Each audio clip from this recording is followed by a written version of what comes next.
Merry Christmas, everybody. So glad to be here with all of you. What a lovely day. I see the bright sun coming up over the skyline of Brooklyn out one window, and I'm looking at you all through the camera here, and I am so happy. Merry Christmas, everybody. We are going to have a great day of mega streaming. It's gonna be absolutely tremendous. So I'm really glad that you're here. Let's have a great mega stream. Happy holidays, Merry Christmas, Happy Hanukkah, crazy Kwanzaa, great winter solstice, Yuletide greetings, whatever it is, whatever this day means to you. I'm so glad to be here with you. We're gonna have a great day, a great Christmas Day mega stream. Thanks everybody for being here, and I'm looking forward to it. Of the American century, I say that the century on which we are entering can be and must be the century of the common man. A radical redistribution of economic power. I mean, we know that racism is a byproduct of capitalism. Everything would be all right if everything was put back in the hands of the people. We need a government that will make sure Americans are taken care of and organize the economy to serve the people, not the profits of a wealthy few. We now have the techniques and the resources to get rid of poverty. We got to start getting out there with the people. Get out of the movement and get to the masses. We need a government of action.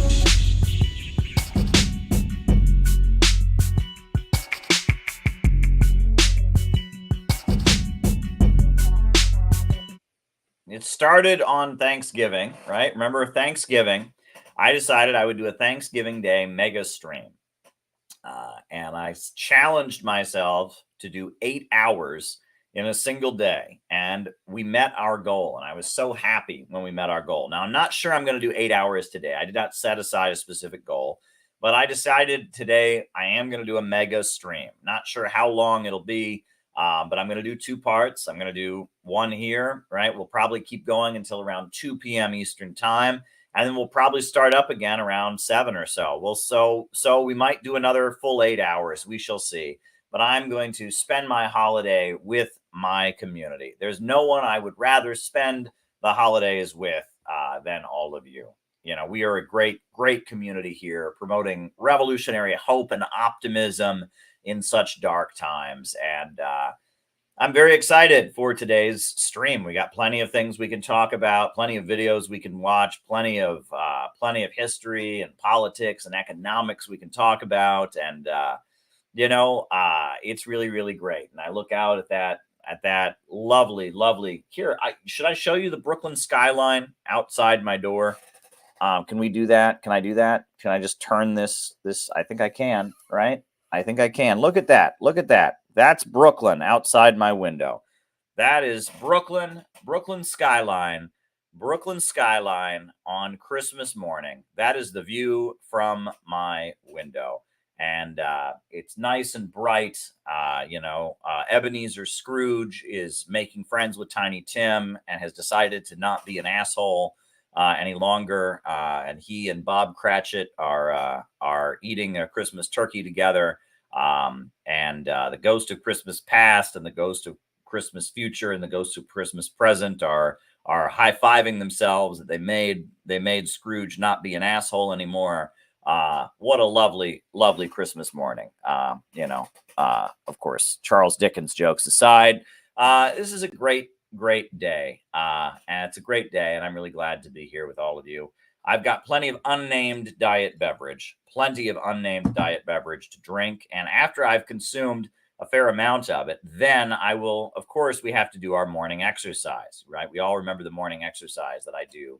I try to do as much as I can. I don't do it every morning like I should, but I try to. And we're going to do that here in a little bit. But we're going to have a nice mega stream today with plenty of things to talk about. So this is a little bit informal, the way we're going to do this. Isn't going to be opening remarks and then roll call and then super chat, because that won't work because we're going to be streaming for so long. So we're just gonna wing it, right? If you got something you want me to talk about, send a super chat. Every so often we'll have a break when we do super chats and I answer super chats. We're on the Rumble right now, so if you want to do a Rumble rant, you're welcome to do that. You want to do a Rockfin tip, you're welcome to do that, or a YouTube super chat. And every so often we'll just take a break and I'll answer them. And they are greatly appreciated because they give me something to talk about, because it's going to be difficult to keep occupied for all this time. But hey, we're spending the day together and we're going to enjoy ourselves. So there's that. So if you got anything you want me to talk about or respond to, please shoot it my way. So a couple announcements, I guess. First things first. February 17th is going to be a very, very important demonstration in Washington, D.C. Shout out to you, brother Tyler. It's going to be a very, very important demonstration in Washington, D.C. called Defeat the Deep State. And it's Rage Against the War Machine number 2. And they're happening at the Lincoln Memorial February 17th. We intend to be there. CPI, we're preparing a very special intervention, a very special publication that we're going to distribute there, a nice glossy magazine that we're going to get out to everyone who attends. We're printing 5,000 copies of this beautiful glossy magazine, all about CPI and what we stand for. So that's happening.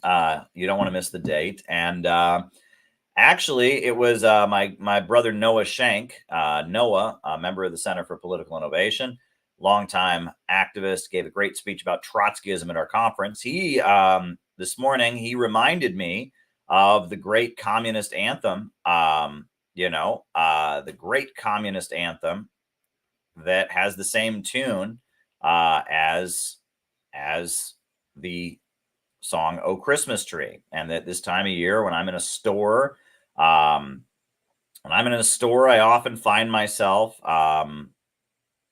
thinking of this song, because I'll hear "Oh Christmas Tree" playing on the piano, but of course my lyrics start thinking the people's flag is deepest red.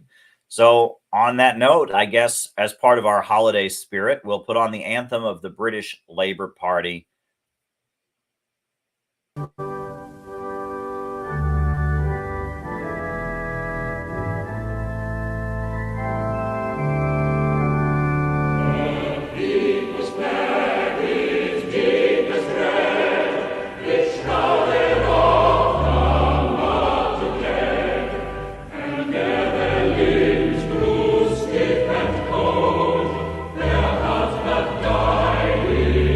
Every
yes, that is the anthem of the British Labour Party officially. Um, it's one of those brain worms, right? That you can plant, right? After a while, anyone starts hearing "O Tenenbaum," "O Tenenbaum," and then pretty soon they start hearing the anthem of the British Labour Party. They start hearing "The people's flag is deepest red." But yeah, no, funny story. Years ago, I was watching on The Daily Show, and Jon Stewart was interviewing J.K. Rowling about her first non-Harry Potter book that she ever wrote. And she was talking about how it's about it's a story that takes place in what she called a red area. And she said red means liberal or left in Britain. And Jon Stewart said, "That's interesting." He said, because, here in the United States, we call red states Republican states. I wonder why that is. Why is that different? They both sat there going, why is that different? And I'm thinking Labor Party, socialism, communism. Like, what? I mean, yeah, that was beyond me. That was a moment where I was just like, are people really this out of touch? I mean, it's not that hard to figure out why the Labour Party is red in Britain, why left is red. But that goes to show you how ignorant American TV can be. Oh, everyone's coming in here. Gabby is here, right? Comrade Tyler is here. Jenny Lynn is here. We're going to do a roll call here in a little bit. Neil Fraser is here. This is great, right? This is great. This is going to be an awesome, awesome Christmas stream. So tell you what, it's getting, we're getting going here. We've been going for 11 minutes now. And one thing that I am committed to doing on here, I am committed to doing the morning exercise that I do, right? I am committed to doing this upper body morning exercise that I do. So here, let's get the camera pointed up, right? How's that? Is that enough? All right, we got the camera pointed up. Or maybe we can turn it this way a little bit. I can be over, right, I can be, okay, I'll do that. And, here, I think it needs to be up a little bit further. Let's see if I can, there we go. There we go. Okay. All right. So I'm going to try to, this is the exercise that I do often in the mornings. It's really good for my back, really good for my upper body strength. Do it with me if you want. It feels amazing. Once I'm done, it feels amazing. My back feels amazing. I've really improved my upper body strength. It's a great exercise to do. It has really improved my posture over the years. By doing this exercise, my posture has been amazing. I look at old videos of me speaking. I'm all hunched over. We got all hunched over by our computers. But doing this exercise really helps in a lot of ways. Some people say, why don't you just do push-ups? And I say, no, push-ups are not the same thing. This helps you stand up straight. This helps your back. This is an amazing exercise for your upper body. Helps your shoulders, helps your arms. Oh, this is a great exercise. I'm going to try to see how long I can do it. Now, the longest I've ever done it, I believe, is 19 minutes and 21 seconds. I doubt I'll go that long today, but you never know, right? You never know. So I put on the same track of music, John Philip Sousa's Marches, and I do it. So let's see how long I can do it today. Do it with me if you can.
Starting to feel it.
Feeling it a little bit. Feeling it a little bit.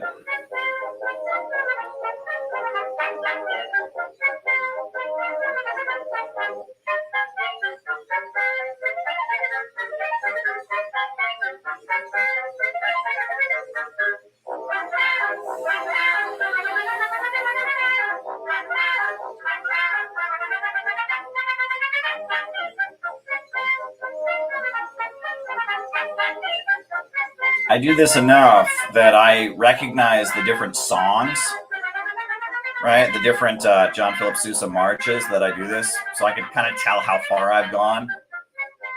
But we'll see. We'll see. Just doing this as long as I can. Reminds Tyler of old time cartoons. Yeah, I can see that, right? Kind of reminds you of, right, like, that's all, folks, right?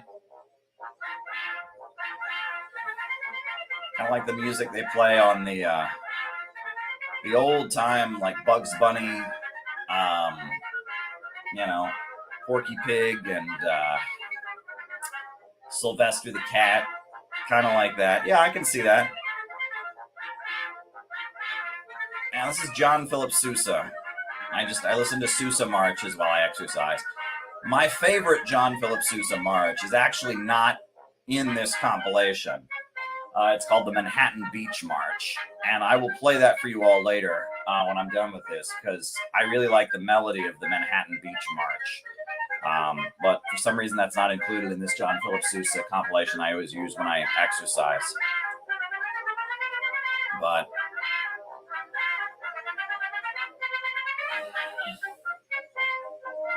there you go. Just trying to do this as long as I can. That's how this exercise works.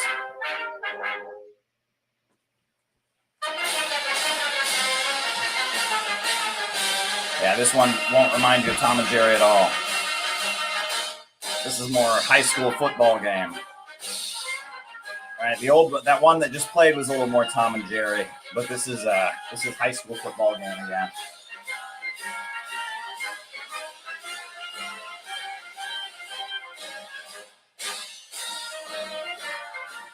Or maybe Monty Python and the Flying Circus, but I think they.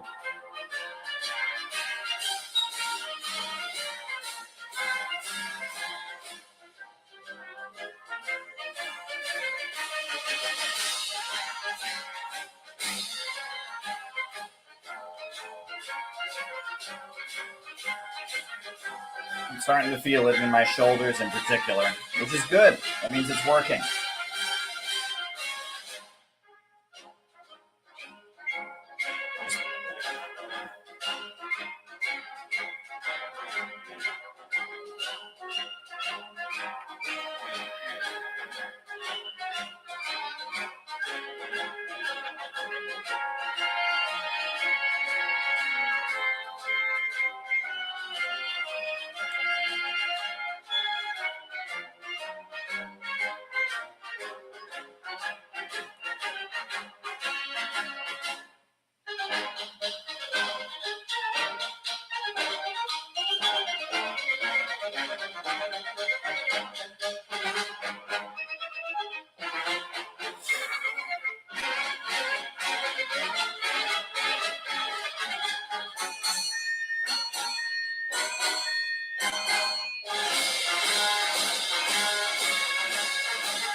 Yeah, this is a lot longer than I usually do it, so this is good.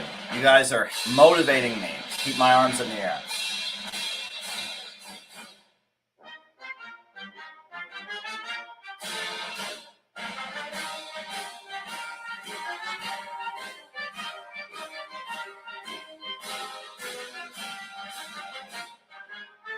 I think we're in good territory. I usually don't get this far in the music, I'll tell you that much. But my arms feel good. I'm feeling it a little bit. So we'll see if I can break my record today. Right? I told you my record is 19 minutes and 21 seconds. We'll see if I can break it. I don't know where we're at right now because I'm just listening to the music. I don't look at the time until I stop. This is very, very good for my back, very good for my upper body. And I feel like I'm in a good spot. You know, I'm feeling it a little bit. There's a burn in my shoulders, but not too bad. I feel like I can go for a bit longer. We'll see.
feel like I got a lot longer in me. We're pretty far into this, but I feel like I'm ready to keep going.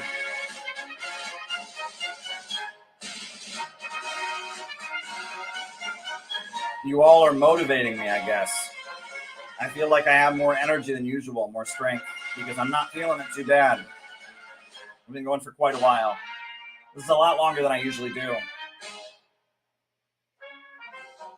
Yeah, I usually don't get to this piece of Sousa music. This is quite unique. This is a unique day for me.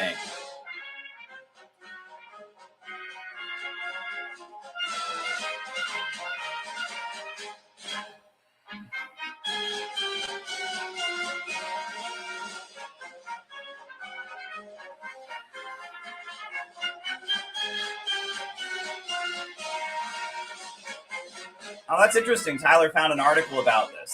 That's very good. It was a friend of mine who's a yoga instructor told me about this. And I did it. And I remember the first couple times I did it, it was like I could barely keep my arms up for 2 minutes. And I thought, this is a good exercise. So I started doing it regularly. And it was a friend of mine who was a yoga instructor. One of those people you meet in life that it's kind of random. And she said, do this.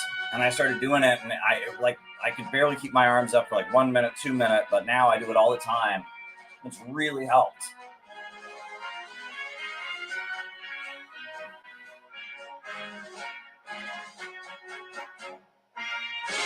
My posture has really improved. A lot of things have really improved because I do this.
Oh, now I'm really starting to feel it.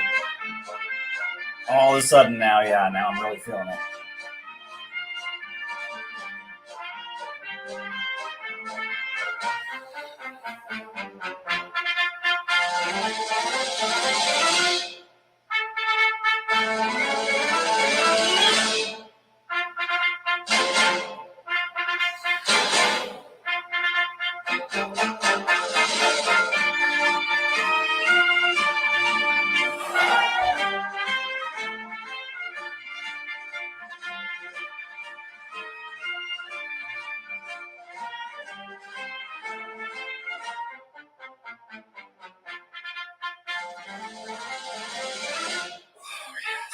Yeah, now I'm really feeling it.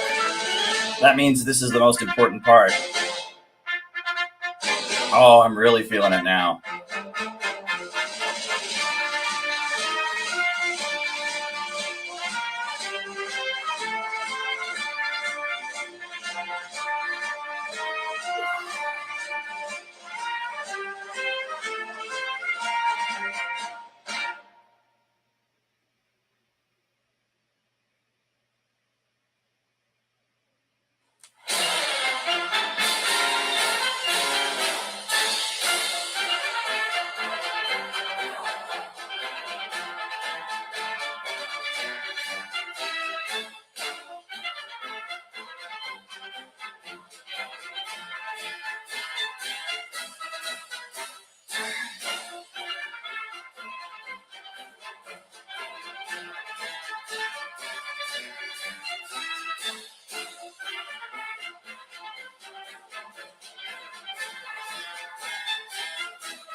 Okay.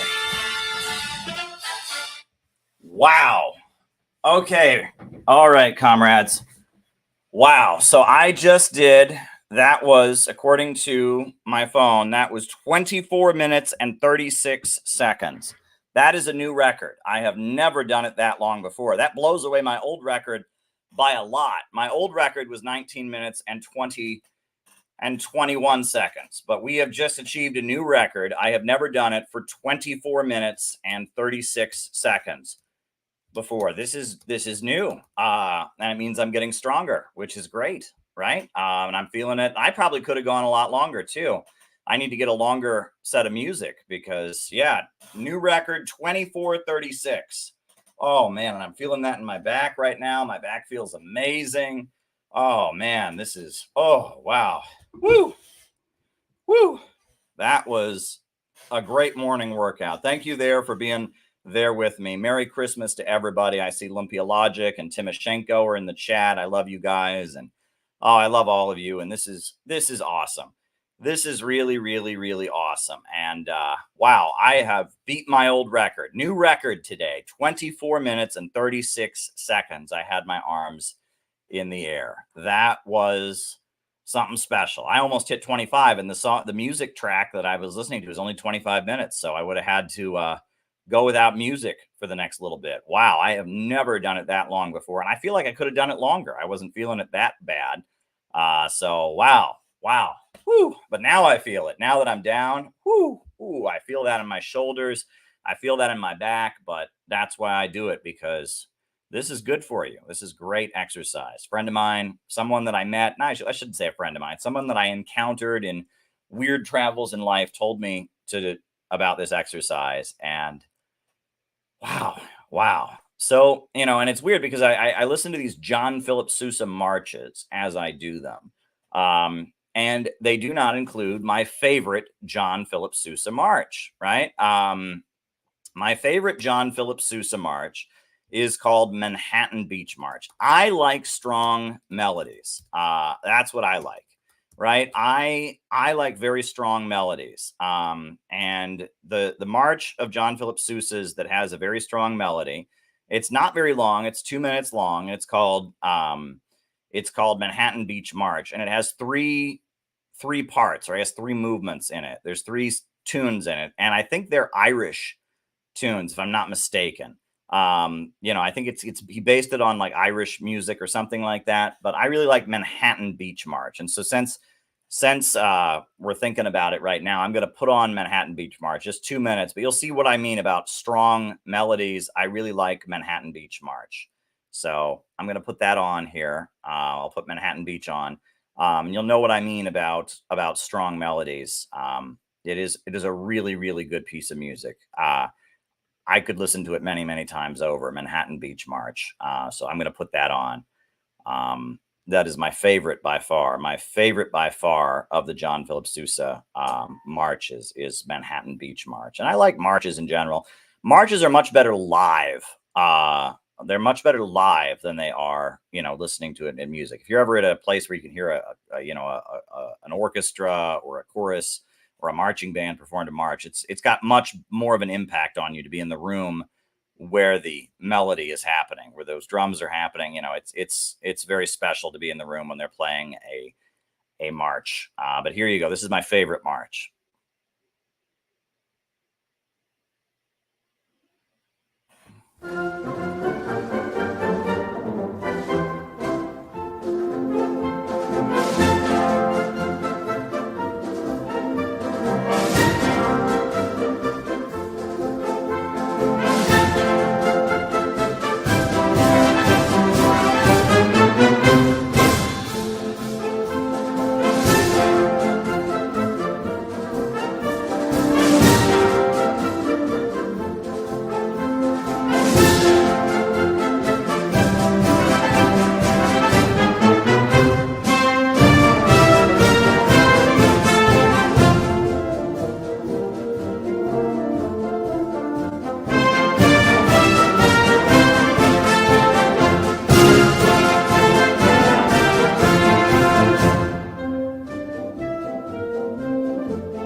Here we go.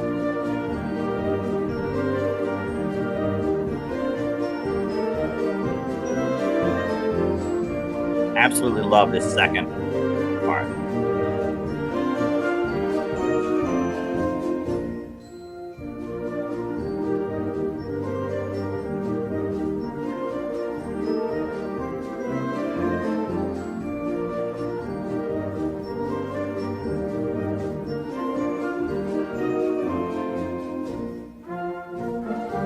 And a strong finish.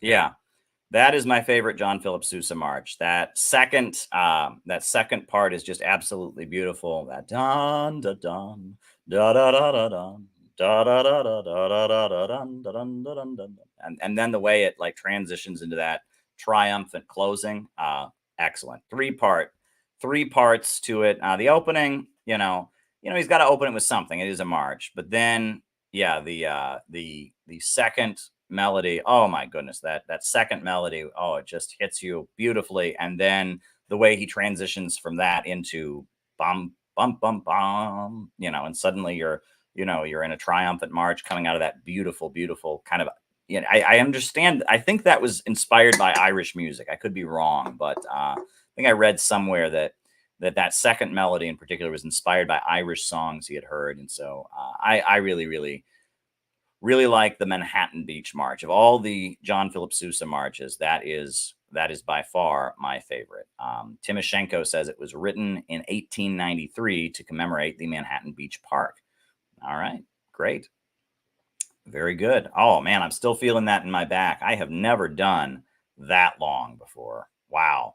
But yeah, that's a great way to start a great Christmas. And I see a lot more people are here, and welcome everybody. I'm so glad that we're having a mega stream today, and I know people have got stuff going on, you got to be with the family, you got to be with the kids and all of that. That's cool. But just, hey, let's do it.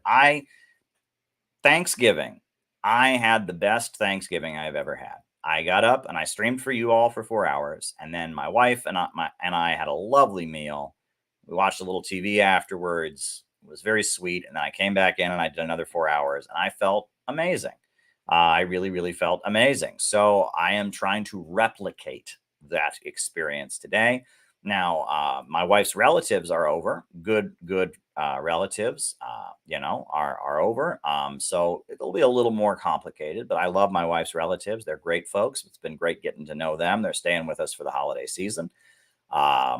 And then I'm thinking about how I've got my birthday coming up in 5 days, how I'm going to be 36 years old, no longer a youth. Apparently the way it works in communist countries, at least in Cuba, is that you have to join the Young Communist League, or the Union of Young Communists. You have to join it before you are 30 years old, and then you can stay in it until you are 35.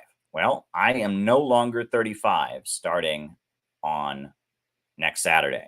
I will be 36 years old, so I will no longer be a youth. I will be a middle-aged person. And that'll be an important transition in my life. I'm looking forward to it, right? A new stage of life. But I really do enjoy mentoring younger people, and teaching these concepts. And, the Center for Political Innovation has taken off. I mean, that clip of Scott Ritter, speaking at our recent convention, that clip has gone viral. People are joining, and I'm in a good spot. I got a big interview coming up in a couple days. Fingers crossed. I'll let you all know about that. Looks like Wednesday I've got a big interview. So don't want to jump the gun and tell you who it is, but it looks like I've got a big interview lined up. I'm going to be on a show on Wednesday. And now we're just getting ready for Rage Against the War Machine, Defeat the Deep State. And then we got the World Youth Festival that is coming up in March 1st through 9th in Sochi, Russia. The World Youth Festival, they have 40,000 youth who attend the festival. 20,000 of them are Russians, and it will be competitive based on their math scores, based on their athletic achievements. It'll be the best athletes, the best musicians, the best math people, the best science people. It'll be high achieving youth from Russia, 20,000 of them in Sochi, plus 20,000 international guests, and 15 international guests from the United States of America. And I will be the leader of the American delegation, and we're in the process of finalizing and figuring out who the other 14 people will be. Chris Aluli of the Party of Communists is the co-chair of the committee, and someone from Elizabeth from the American Student Union, is going to be one of the is also on the board. And we're trying to figure out, we're trying to finalize applications and approve people and figure out who the 15 people are going to be. And we're negotiating with the Russian Youth Foreign Ministry about that, and they add people, and it's exciting. It's very, very exciting, to be part of the World Youth Festival, because I've had so many moving experiences. I've been to 2 World Youth Festivals before, one in Sochi, Russia in 2017, and one in Ecuador in 2013. Hey, it's been a while since I posted the video, but why don't I post the video why don't we watch the video of my trip to Moscow this fall for the International Council, the planning meeting of the World Youth Festival. That might be because I feel like not enough people saw that video. I will put that video on here for us because my friend Peter Coffin, he edited the video. I just filmed it with my phone, basically. It was all the footage I could get with my phone, and also some of the official footage. And then Peter Coffin did just a really, really good job interviewing or editing the video together and messing with the color. And Peter is very, very good at that. I do not have the eyes to do image layout or to do video, but yeah, we'll put that on. This was my trip to Moscow this fall for the planning meeting of the World Youth Festival. Over to the opening event for the planning meeting for the World Youth Festival. Should be very exciting. Quite a good group of folks here on the bus. From different backgrounds, different countries represented. Youth festivals are very, very important to my organization in particular, the Center for Political Innovation. Every meeting that we have begins with the pledge that was created in 1947 when the World Democratic Youth Federation was formed. Every Zoom call that we do, every conference, we begin with the pledge. We've changed the word youth for people because we have people of all ages, but we raise our right hands, we pledge that we shall remember this unity forged at the end of the Second World War, not only today, not only this year, this week, but always, and the pledge goes on. But that is such a beautiful pledge that came out of the World Democratic Youth Federation. And I must say that the youth festivals represent the best, not just of this country, but of America. A time when we stood in solidarity with Russia to defeat fascism. And they're trying to erase that from American history. And they also want to erase the fact that Russia came to the aid of Abraham Lincoln and stood with Lincoln in our effort to defeat slavery. Russia supported us in the American Revolution. The American people and the Russian people have a deep bond. But they're trying to cover that up because our leaders are not loyal to the United States. They're loyal to a decaying financial system. Well, I'm the chair of the National Preparatory Committee for the United States, and this spring we'll be bringing a delegation to the festival from the United States with representatives of the American Student Union as well as the Center for Political Innovation, who will come and participate in the festival events, meet with people from around the world, and try to build friendship and cooperation. And I've seen that you were talking to lots of other participants here. What was their thoughts moving forward? What are they looking forward to, perhaps? I've got to tell you, this room is oozing with optimism. People here are hopeful of a world beyond the divisions, beyond the efforts to destabilize that are coming from Washington right now, focused on winning peace through economic development. There's talk about railroads, there's talk about aviation, there's talk about education and expanding opportunities, and that's what I hear in this room. As much as the Western leaders like to portray a very negative picture of Russia, I hear nothing but hope and optimism and belief in humanity in this room, and that's why I'm inspired to be here, and I'm very excited for this spring. Our president in Brazil also, he likes to say that we cannot get old if we are still dreaming, if we are still believing, and we are dreaming here about the new world. We are dreaming here about a world of possibilities to everyone. It doesn't matter our skin color, our religion, doesn't matter where we was born. We just want a new world for everyone. Now, in the remarks we heard from the leader of the Movement of the First, which is a new youth-oriented organization started here in Russia, he emphasized that, unlike what Hollywood likes us to believe, you can be a hero just by being an ordinary person who loves your family, loves your community, and loves your country. And how during the Second World War, this area, this region was full of heroes who stood up to the Nazi invaders. And it's that history of ordinary people becoming heroes to fight fascist invaders that the United States and its allies around the world are trying to erase. They're literally tearing down World War II memorials. That's what these fascists installed by the United States in Ukraine have been doing. And they want to erode the history of how ordinary people stood up against the fascist threat to defend their homeland. Really moving remarks that we heard. And one also of the proposals that we have is to sign agreements during the festival, to also make activities in preparation during these months before March, and also what is going to happen after. So Also, the main question is going to be what kind of regional agreements or cooperation we can have in terms of Latin America. Since we are here gathering like a friends and a youth from different countries, almost 130 countries will be together, you will have the chance to hear the truth from someone who is living there, not from the media. It's up to us, the youth, to promote the peace, to promote the solutions.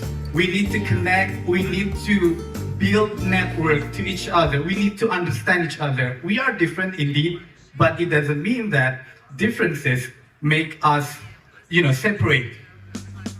We need to understand each other. There's always such a warm feeling in international gatherings like this, where you can see that around the world there is a real drive for unity and for peace through economic development. There really is a desire for a better world, a multipolar world beyond all of the lies we see in mainstream media. People want to rise up from poverty. People want trade and international cooperation. It was a really great experience, meeting people, sharing experience, knowledge, and getting to know different cultures mean a lot to young people. I would like to take this opportunity to thank the organizers for their professionalism and commitment.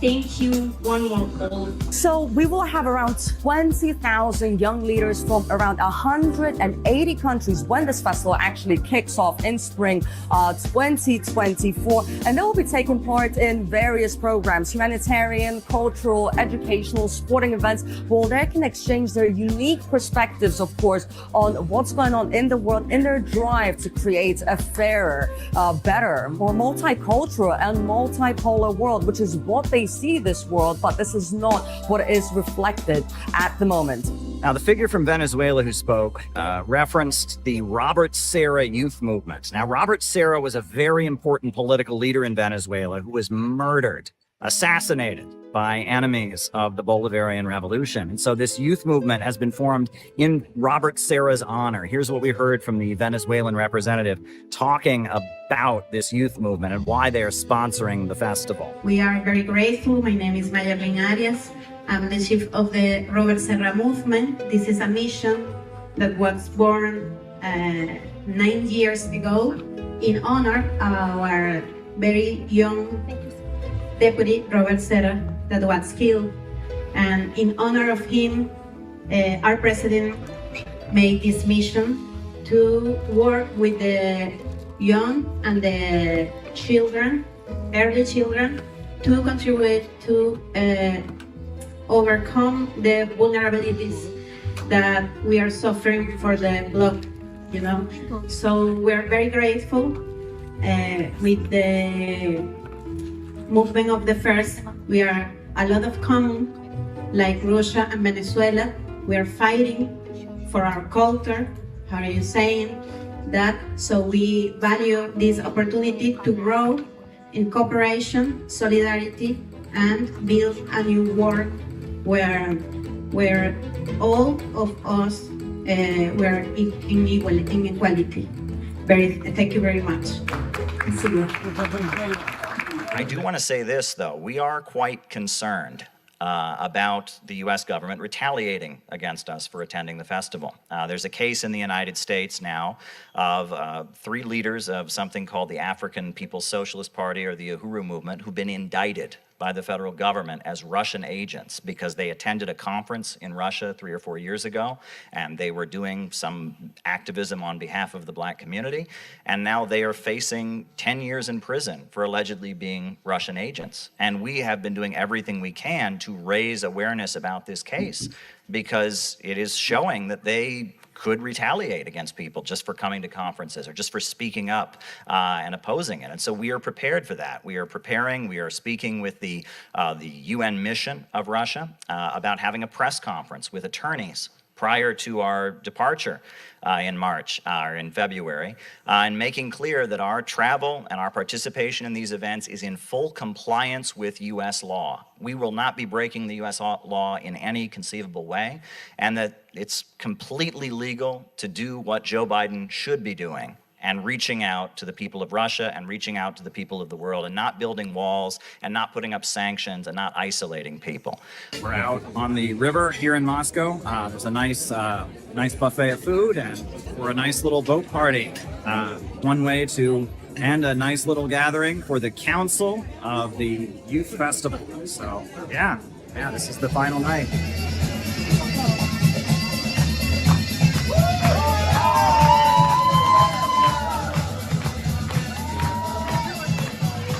Was the planning meeting, the International Congress to plan the World Youth Festival. It's been an amazing experience. People from all over the world who are celebrating the emerging new economy, that believe in growth, that are opposed to the crimes of American imperialism and the fascist degrowth agenda that's coming from Washington and London. Very exciting to be part of this, very exciting to bring people. I'm looking forward to what's going to happen in March at the World Youth Festival. We're coming to Sochi, and no one's going to hold us back. And we're proud of what we're doing. We are the real American patriots. We are fully in compliance with U.S. law, so don't try and stop us. There you go.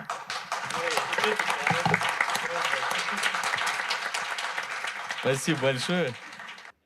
Yeah. So that was my trip to Moscow for the planning meeting, the International Council of the World Youth Festival, and it was a great video. Peter Coffin did a really good job editing my footage together into something that was beautiful there. Peter Coffin is amazingly skilled. Right now, Peter Coffin is in the process of making a documentary film about our convention that we had, the CPI convention. It was awesome. Oh, also, I see that there's a lot of great new people in the chat. Shout out to Terry. Terry is in the chat. And I also see that we have a question that has come in from Max the Sax. And I will put you on the list. Basically, the way I'm doing it, and Merry Christmas, Terry. Terry is a great YouTuber out of Portland. She was at our convention that we just had. And the way we're going to do it is every so often, I'm just going to take breaks and answer super chats that people have. But yeah, if anyone's got more questions, in a little bit, we'll do a roll call and maybe take a break, and then I'll answer some super chat questions. But this is a holiday mega stream, right? I did that on Thanksgiving. It was amazingly satisfying for me, right? And I'm increasingly coming to realize that, folks, the internet is rigged. The internet is rigged, and you can't only say that when the internet goes badly, right? It's like, oh, I didn't get a lot of views on my video. That's because the internet is rigged. Oh, I didn't get a lot. Well, it's rigged when it's good too, right? Look, I'm really glad that clip of Scott Ritter, at our conference went viral. I think that's awesome. But I don't think that's random. I think that it caught somehow, right? With the way the algorithm works is, and it caught, and it was amazing what Scott said. And a lot of people were deeply moved by it. And somehow it caught the algorithm, but it's not just that, it's not democratic. It's not like just enough people watched it. Social media is rigged. So increasingly, I'm not trying to see social media as something to bring me validation. Rather, I see social media as an opportunity to connect with my community, an opportunity to put our message out there, an opportunity to, celebrate and present to the world, what our community is, and an opportunity to meet real people in the process of, stuff that is just fake. Because, when it really gets down to it, random things will explode, and you'll get, thousands and thousands of views, and then you'll do like the best thing you ever did, and no one will see it. And, and at the end of the day, you never really know how many real people are there, etc. So you just have to utilize your social media to bring satisfaction. I'm on here connecting with my community. You're all here. I see real people that I know in the chat, and I'm appreciating all of you. And this is just an opportunity. I can get on here, I can stream, and we can talk to each other and engage, and I appreciate that, right? And I feel like this is a healthier relationship with social media, right? When we realize that social media is rigged, when we realize social media is, it's not going to make your dreams come true, and it's certainly not fair, and all of that, but it's just a great opportunity to connect with our community. I think that's a healthier way of engaging with it. And so I did a Thanksgiving Day mega stream that was amazingly satisfying for me. Now we're doing a Christmas Day mega stream. I'm going to be on here until 2 p.m. this afternoon. Then I'm going to stop. Then me and my wife and her relatives are going to have a nice Christmas dinner, right? That'll make Oliver Cromwell, Oliver Cromwell is in beyond the grave. He's in spirit world, as they say, Oliver Cromwell, and he'll be furious because he did not believe in Christmas dinner, right? Did you know that? Oliver Cromwell was very opposed to eating Christmas dinner. But I'll be eating a lovely Christmas dinner with my wife and her relatives, and then I'll be back this evening for yet another a late, a mega stream. And we're going to try to do, I'm thinking I might do the 8 hours that I did on Thanksgiving. We'll see. I might not do the full 8 hours, might go longer. I don't know, but I'm just going to make a point of spending this holiday with the community that has risen up around our YouTube channel, the people that love the revolutionary hope and optimism that we do here. Yeah.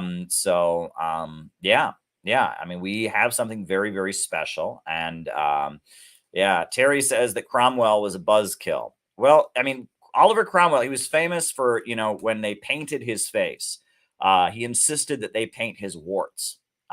Right. I'll show you a picture of Oliver Cromwell, and he was very famous for saying, what did he say? Warts and all, right? He insisted that they paint his warts.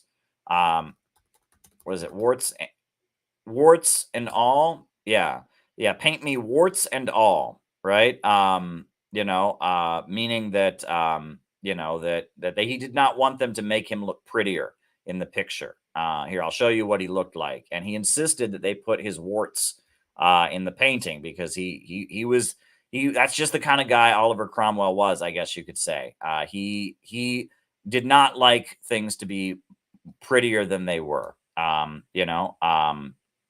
I'll put Oliver Cromwell on the screen, the leader of the English Civil War, the English Revolution to overthrow feudalism.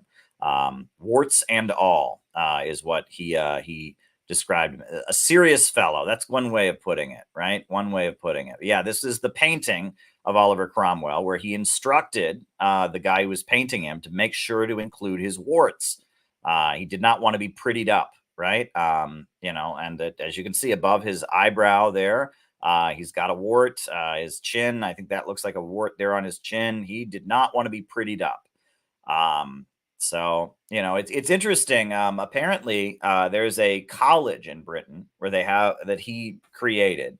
And so they have a portrait of Oliver Cromwell. But because he beheaded King Charles I, they have curtains. And when a member of the royal family is visiting the college, they cover up the painting with curtains because it would be offensive to the royal family of Britain to show Oliver Cromwell's face. When they are visiting. I first started getting interested in Oliver Cromwell when I read a very, very good book that was recommended to me by my good friend George. He's come on this channel in the past, and he recommended to me this book, Heroes, Hero Worship, and the Heroic in History, which is a really good book. And it's weird. It's probably like, anti-Marxist for me to like this book, right? Because I guess this guy was notoriously conservative, but there was a famous Scottish philosopher named Thomas Carlyle. And he wrote this. Oh, I will answer that. There you go. He wrote this very, very famous book that I really got a lot out of. I enjoyed reading it. It was so much fun to read. It was so well written and it was so exciting. It's called On Heroes, Hero Worship, and the Heroic in History. Thomas Carlyle, he talks about, the first chapter is about Odin, and the next chapter is about Muhammad, and the Prophet Muhammad in Islam.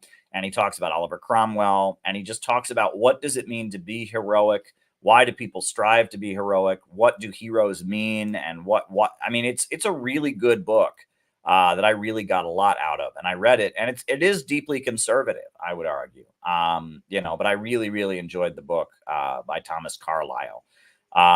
Apparently, and I also, it's funny because I had read, there's a very famous Marxist book called The Role of the Individual in History. right? And apparently it's by Georgy Plekhanov, who's considered the father of Russian Marxism. But what many people don't realize is that that Plekhanov's book was meant to be like the Marxist rebuttal to Thomas Carlyle, which I think is fascinating. I read The Role of the Individual in History by Plekhanov. I read that a long time ago because that's considered one of the key Marxist texts, right? It's widely recommended. I remember Hugo Chavez recommended this book, The Role of the Individual in History by Georgy Plekhanov. But if you read The Role of the Individual in History by Georgy Plekhanov, it was actually intended to be the Marxist rebuttal to history and hero worship. But I actually don't find the two texts contradictory. I actually find that they overlap quite a bit.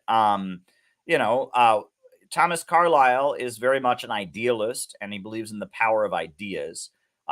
Georgy Plekhanov is a materialist, and he believes in that heroes are people who give voice to the material sentiments of the broad masses of people. But they both argue that there are dynamic individuals who change the course of history, and that apparently, Marx did make clear that that his philosophy does not say that there can't be heroes, because that's one crude interpretation of Marxism. They talk about what they call economic determinism, right?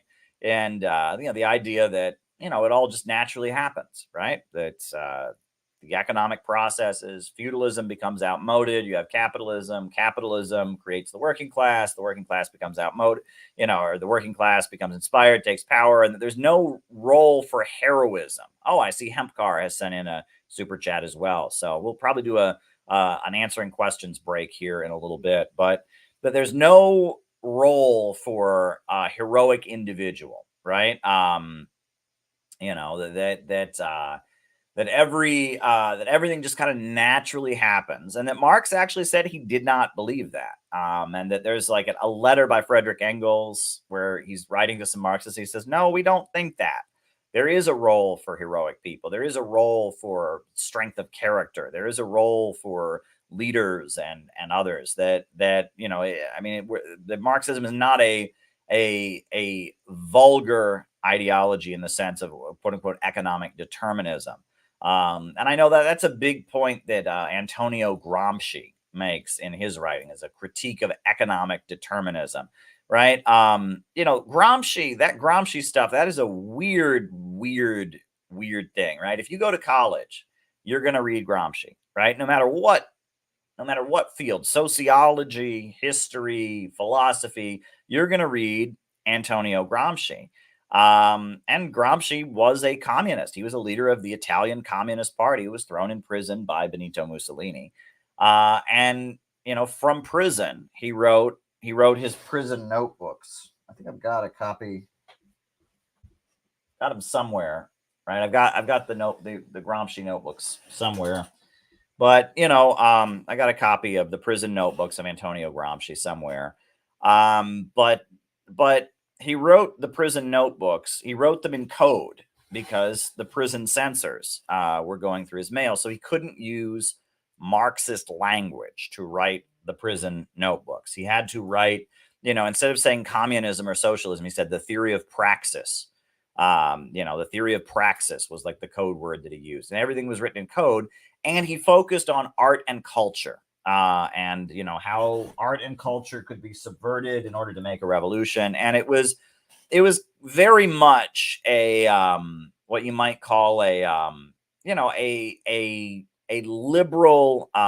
He was basically arguing that rather than mobilize a labor movement, they could build some kind of movement to subvert art and culture or challenge and hegemony. That's a word that Gramsci used in his essays. He talked a lot about hegemony, and now that's a key word. Noam Chomsky has a book, Hegemony or Survival, and that becomes like a buzzword that these liberals like to use. And Gramsci's writings weren't published until the 1960s, and it appears the CIA had a lot to do with it, right? The head of the International Gramsci Society, the founder of the International Gramsci Society, the guy who's largely responsible for promoting Gramsci's academic writing among academia, is Pete Buttigieg's father, right? Nobody knows and talks about that. Pete Buttigieg's father is a Marxist academic in Indiana, South Bend, Indiana, which is a major CIA hub, who promoted Gramsci, right? And that Gramsci,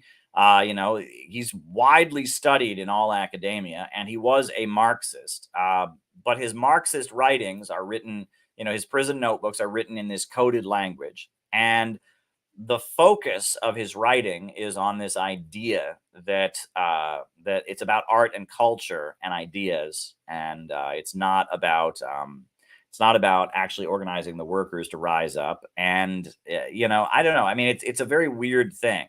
It's a very, very weird thing. And there's a critique of economic determinism is a big point in Antonio Gramsci's writings, and a lot of what the CIA-funded Marxists of later years, like Theodore Adorno, like Herbert Marcuse. Herbert Marcuse was famous for his thesis that the revolution would be made by the intellectuals and not by the working class. And that, what the right wing calls cultural Marxism, which has nothing to do with Marxism, which is like an anti-Marxist current, a lot of that draws heavily from Antonio Gramsci. And so because of that, I mean, that it was a way of kind of subverting, the major communist parties and the intellectual circles associated with the Soviet Union throughout Europe. And Gramsci is an interesting thing. I mean, not that, some of the reading, I mean, I enjoyed reading the prison notebooks of Antonio Gramsci. I got something out of it. I mean, they're not completely bunk. I mean, it's worth knowing this stuff, but at the end of the day, it is kind of something that was promoted. It's a Marxist writing that was promoted. I see. We have another super chat from Hempcar.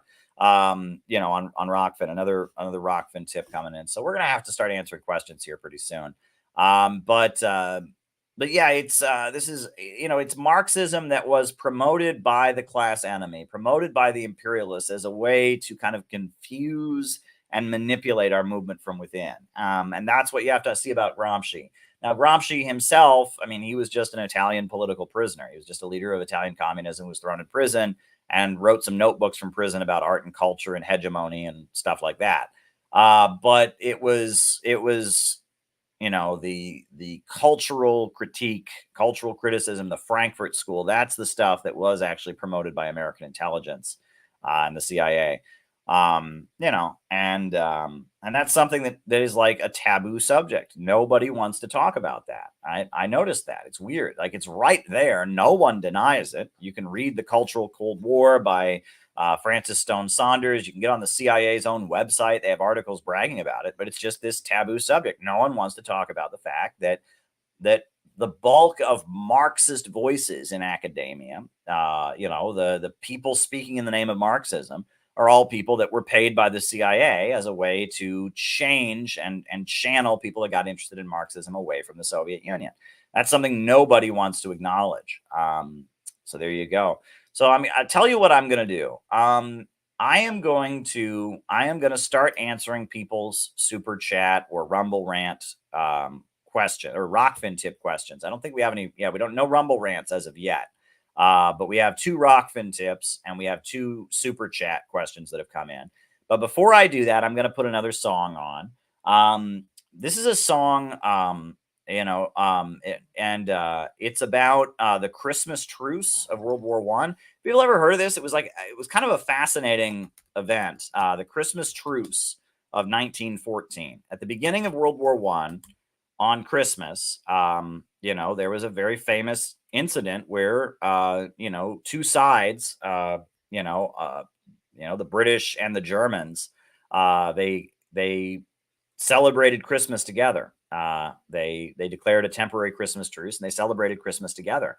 And it was like it was kind of spontaneous. Both sides put up a white flag and they celebrated Christmas together.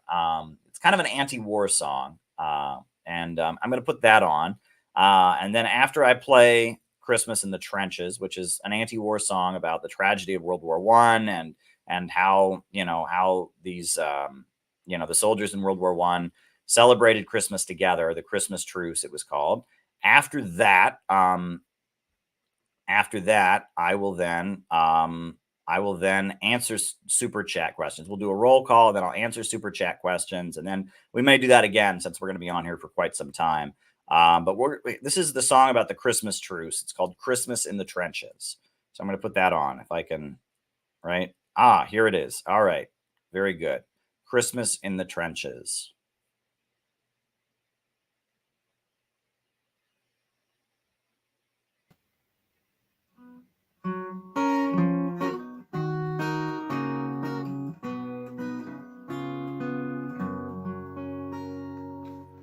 Oh, my name is Francis Tolliver. I come from Liverpool.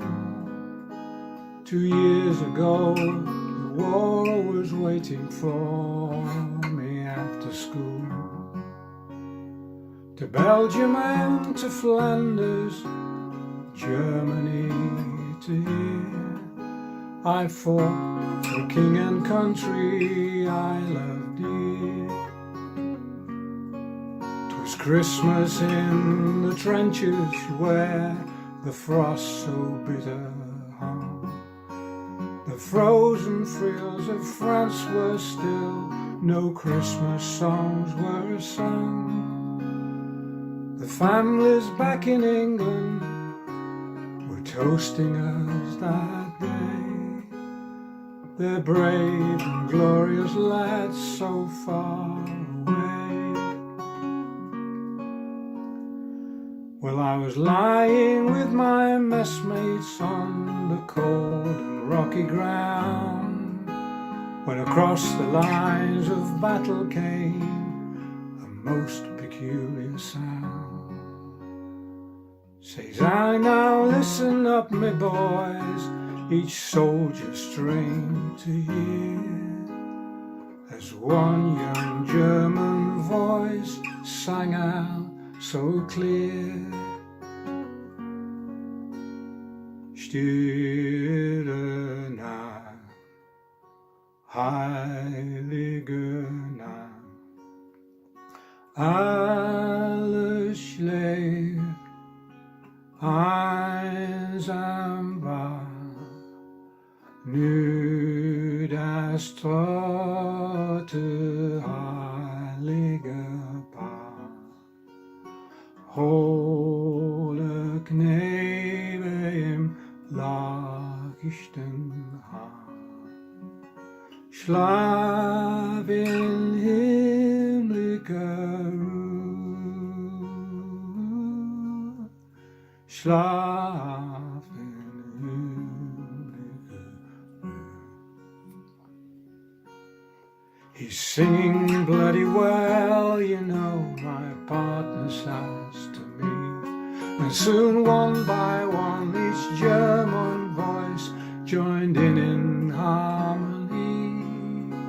The cannons rested silence and the gas clouds rolled no more, as Christmas brought us respite from the war.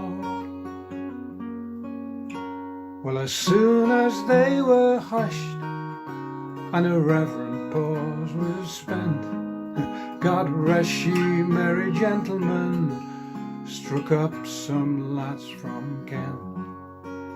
Well, the next they sang was Stille Nacht, it's silent night, says I, and in two tongues one song filled up that sky.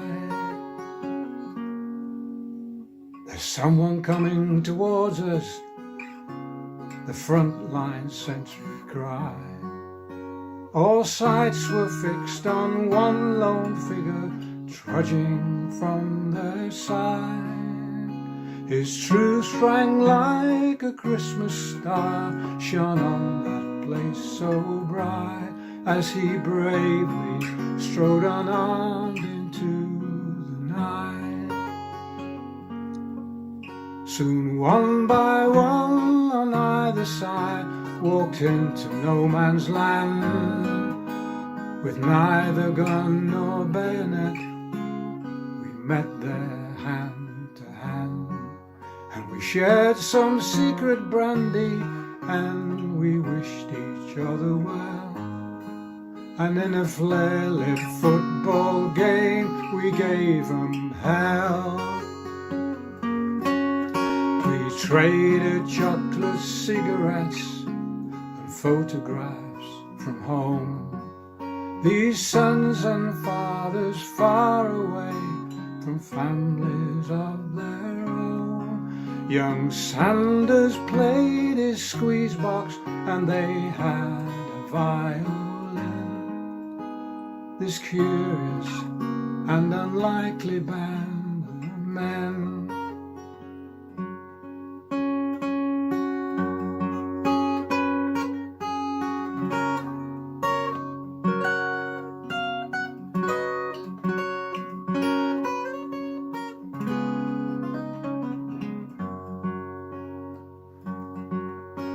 So daylight broke upon us, and France was France once more. With sad farewells, we each began to settle back to war. The question haunted every heart that beat that wondrous night. Whose family have I fixed within my sight? 'Twas Christmas in the trenches where the frost so bitter hung. The frozen fields of France were warmed as songs of peace were sung. For the walls they'd kept between us to exact the work of war had been crumbled and were gone forevermore. Oh, my name is Francis Tulliver, in Liverpool I dwell. Each Christmas comes since World War I, and I've learned its lessons well. That the ones who call the shots won't be among the dead and lame, and on each end of a rifle we're the same.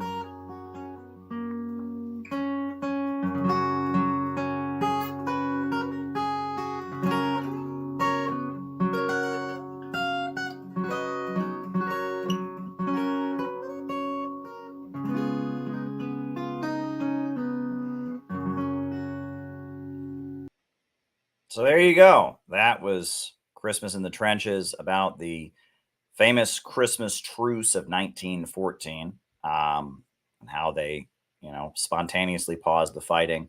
Very famous incident, but all right. So why don't we do the roll call now? Names and locations. Who is with us tonight, or this afternoon, this morning, actually. It's not afternoon yet, this morning. Names and locations. Who is with us this afternoon? And then I'll start answering people's questions. Names and locations.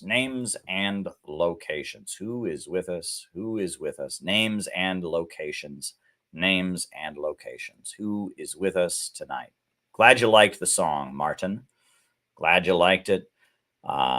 Hey, it is Christmas. So as a Christmas gift to me, hit the like button, hit the subscribe button, hit the notifications bell.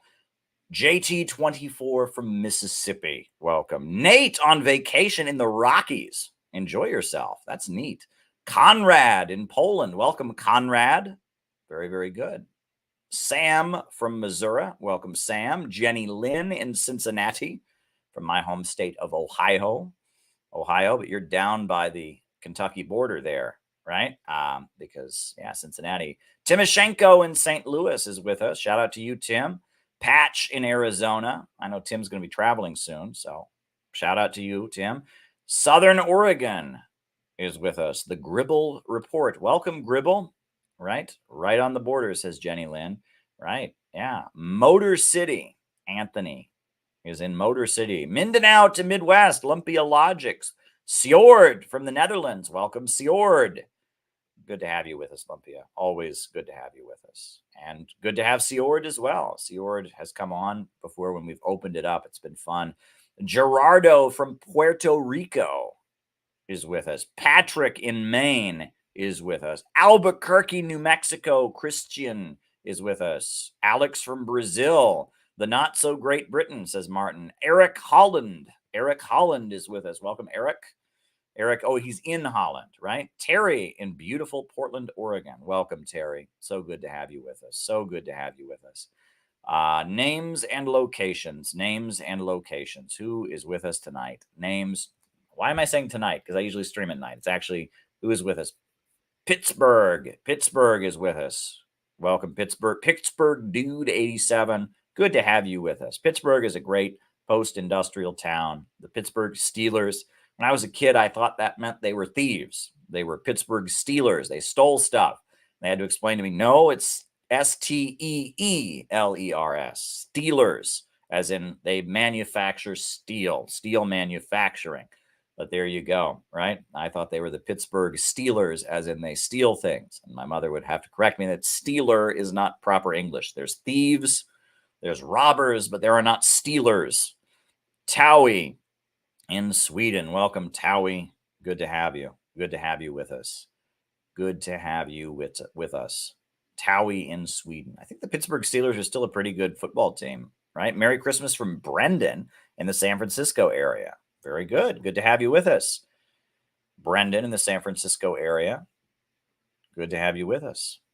Wow. Maybe you're traveling because, is Palo Alto in the San Francisco area? Usually A1 and A2 signs in from Palo Alto. But yeah, anybody else? Names and locations? We got anyone on the Rockfin? Names and locations. We got Jacob in Wisconsin and Ellie in Chicago on the Rockfin. Ellie is a longtime beloved member of CPI. Jacob, Hempcar, he's always involved in things. Jacob is he's always on every Rockfin stream we do. So we got two great folks on the Rockfin. There's probably a couple more watching, but they haven't called themselves out yet. We anyone on the Rumble.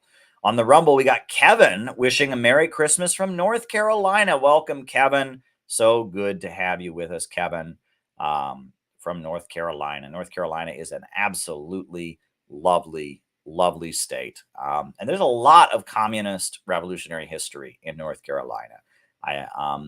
First thing about North Carolina, Gastonia, North Carolina. Oh, we got Finn in Duluth, right? Great textile workers strike, very famous textile workers strike led by communists in Gastonia, North Carolina. Very famous, right? That's a very, very important strike that was, led by the Communist Party in 1928. It was a huge class struggle episode in American history in Gastonia. It was 1929, the Lorry Mill strike. That was in Gastonia, North Carolina. Very big deal, led by the Communist Party. People died. It was a huge strike, and they lost, I believe, but it was a very, very important event in the history of the American class struggle. So there's Gastonia, North Carolina. Then in the 1950s, you had Monroe County, North Carolina, and that's where Robert F. Williams was a leader of the NAACP who started his own chapter of the National Rifle Association. He was marching to integrate the swimming pools. And that was one thing that Ku Klux Klan and the Southern segregationists were just not going to have, black and white people swimming in swimming pools together. Oh my God, they thought that was just something they wouldn't tolerate. So they were protesting the swimming pools, demanding the right of black people to swim in the swimming pools. And they were being shot at. So they formed their own chapter of the they formed their own chapter of the National Rifle Association to defend themselves from the Ku Klux Klan. I almost said they started the Ku Klux Klan. That wouldn't make any sense. And they started the National Rifle Association, the NRA, and they eventually, Robert F. Williams fled the country. But yes, he wrote a book, Negroes with Guns, which was like a manifesto of the civil rights movement, arguing for armed self-defense. Robert F. Williams was a very, very important figure in the history of the civil rights movement, the Black liberation struggle. He fled to Cuba and China. From China, he got Mao Zedong to write a statement, in support of the civil rights movement. And from Cuba, he broadcast Radio Free Dixie.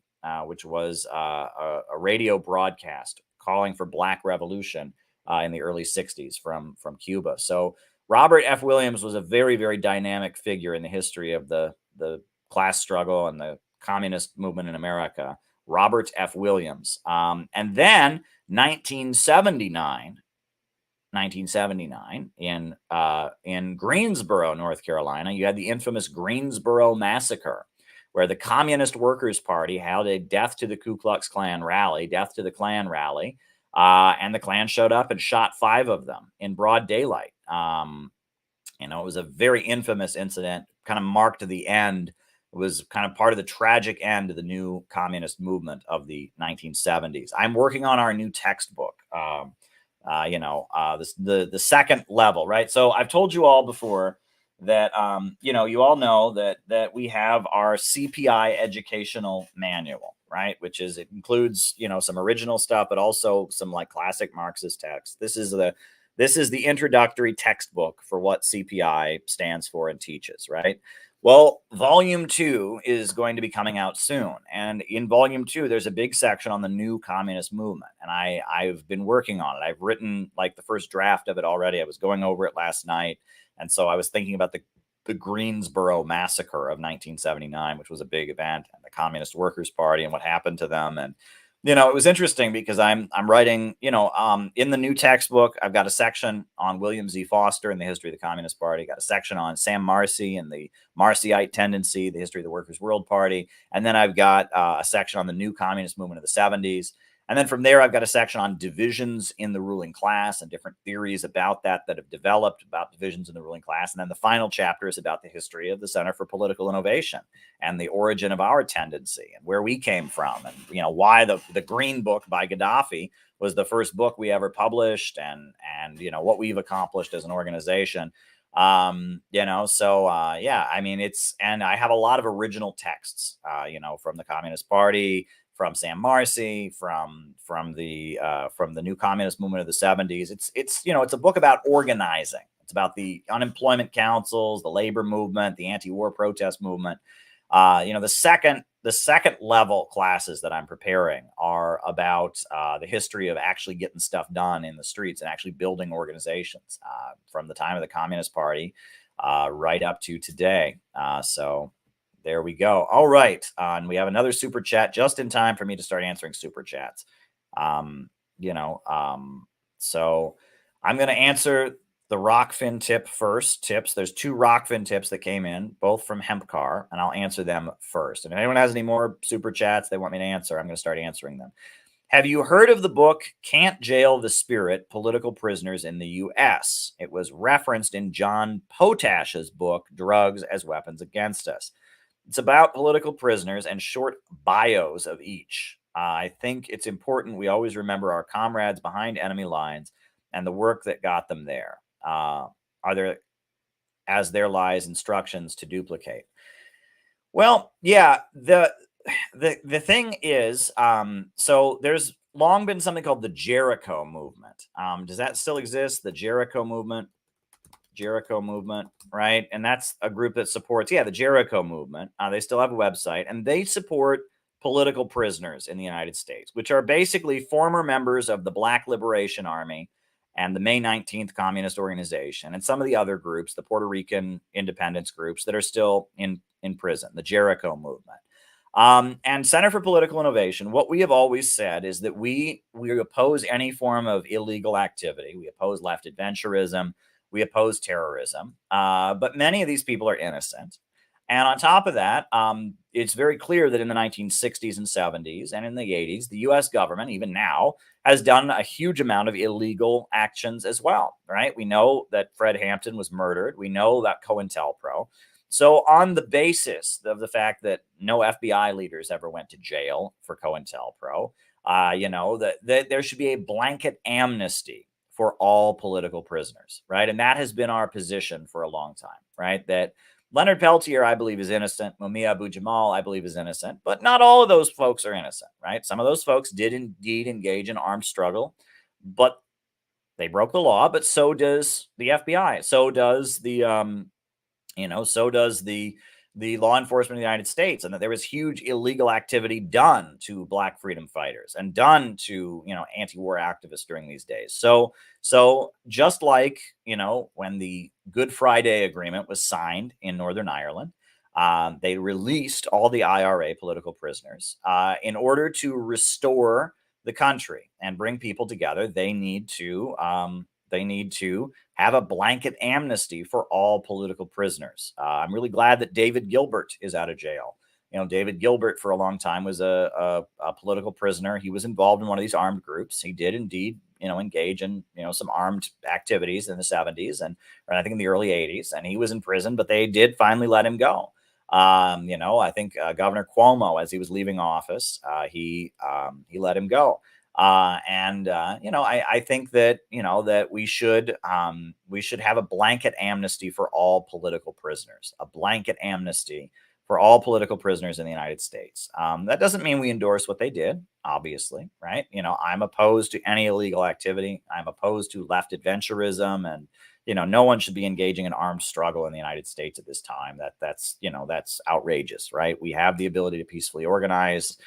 Terrorism and violence would only alienate us from the population, right? And it's very clear that genuine communist revolutionaries have always advocated a peaceful transition to socialism, right? They advocate, transition to socialism through elections, through peaceful organizing, etc. However, violent revolutions happen when people's ability to peacefully organize is taken away. And that's basically what these folks from the 1960s, the Black Liberation Army, the Weather Underground, the May 19th Communist Organization, they felt that their ability to peacefully organize was taken away by COINTELPRO, was taken away by heavy government repression. So based on that, I feel like there should be a blanket amnesty. They should all be freed. We call for a blanket amnesty for all political prisoners, but that also applies to January 6th. I know that's not a popular thing to say, but all the January 6th political prisoners, all of them should be released as well. The January 6th thing where they stormed the Capitol and, that was set up. We now know that was very, very much set up by U.S. law enforcement. The FBI was all over that. The details of January 6th, they should all be released as well. And it shouldn't just be leftist prisoners, but right-wing ones as well. Blanket amnesty for everyone who's been jailed, right? Enrique Tarrio and, all the J6 political prisoners should be released. That is my position. It remains my position. All the Black Liberation Army fighters, and all the Weather Underground people, May 19th, whatever, they should all be released. Leonard Peltier, Mumia Abu-Jamal, they should all be released. And on top of that, they should release the January 6th prisoners. One thing I really want to do, is I want to send this book to January 6th political prisoners, right? I know that there are hundreds of people currently in U.S., federal prison for January 6th. I want to send them my book, Where is America Going? I know they're all conservatives and libertarians, and they would probably be horrified by a Marxist book, but I feel like they would also probably have never heard some of the arguments that I make in this book, and they might be impressed. So if anyone knows a way I could do that, right? I don't know how. I don't know what addresses to send it to. I don't know. I know that in order to send a book to a prisoner, you can't just send it yourself. It has to be sent from a publishing company. So I have no idea how this would be done. How one would go about sending my book to the January 6th prisoners. But if anyone has any idea, I would like to give every January 6th prisoner a copy of Where is America Going? Because I feel like they could get something out of it. And I feel like, and also, when you give a book to a prisoner, you're not just giving it to one prisoner, you're giving it to an entire cell. You're giving it to an entire cell block. Those books get passed around. Prisoners are the most bored people in the world. They have nothing to do. They are just sitting around all day. And so, I feel like, sending, it would be a strategic thing to send Where is America Going? To prisoners. Now, FYI, folks, I am about to sign a contract so that this book is published in Chinese, right? I am on the brink of publishing this book in Chinese. So I'm very excited about that. I know there's already interest in it in China, and I'm very, very thrilled about that. This book, hey, a lot of people really liked it. It raised a lot of people's attention. So there you go. That's my reaction to the first Rockfin tip from Hempcar. The second one, he said, I saw Noam Chomsky say U.S. Space Command vision for 2020 should be for the front page news, that it has a glossy cover. Mashio Kaku said it's a mandatory reading. I know Bruce Gagnon covers the issue extensively. Pilger shows it in his latest movie. The National Security says space race #1, USA and USSR discussed, 180 nations versus the USA. I don't know what you're talking about there. I don't know what U.S. Spacecom vision for 2020 is. But what I do know is that, the Space Force, I am all for the space program. We need to develop technology. We need to figure out ways of bringing in fuel from outside of the planet, right? Mining asteroids, helium-3 from the moon that can be used for fusion energy. The idea of acquiring resources from beyond the planet Earth is something that we really need to figure out how to do, right? Especially when we talk about a post-fossil fuels world. And that the space program, it's not simply about, having it be exciting or having us, travel to new lands. It's also about natural resources, right? That if we can start bringing in, natural resources, from other planets, like what are, they talk about Jupiter, Saturn, what are they? They're gas giants, right? So think of all the gas we could bring in, right? We could possibly, how huge Jupiter is, right? We could, think of all the fuel there. People say there's a limited resources. No, why are we limited to the planet Earth?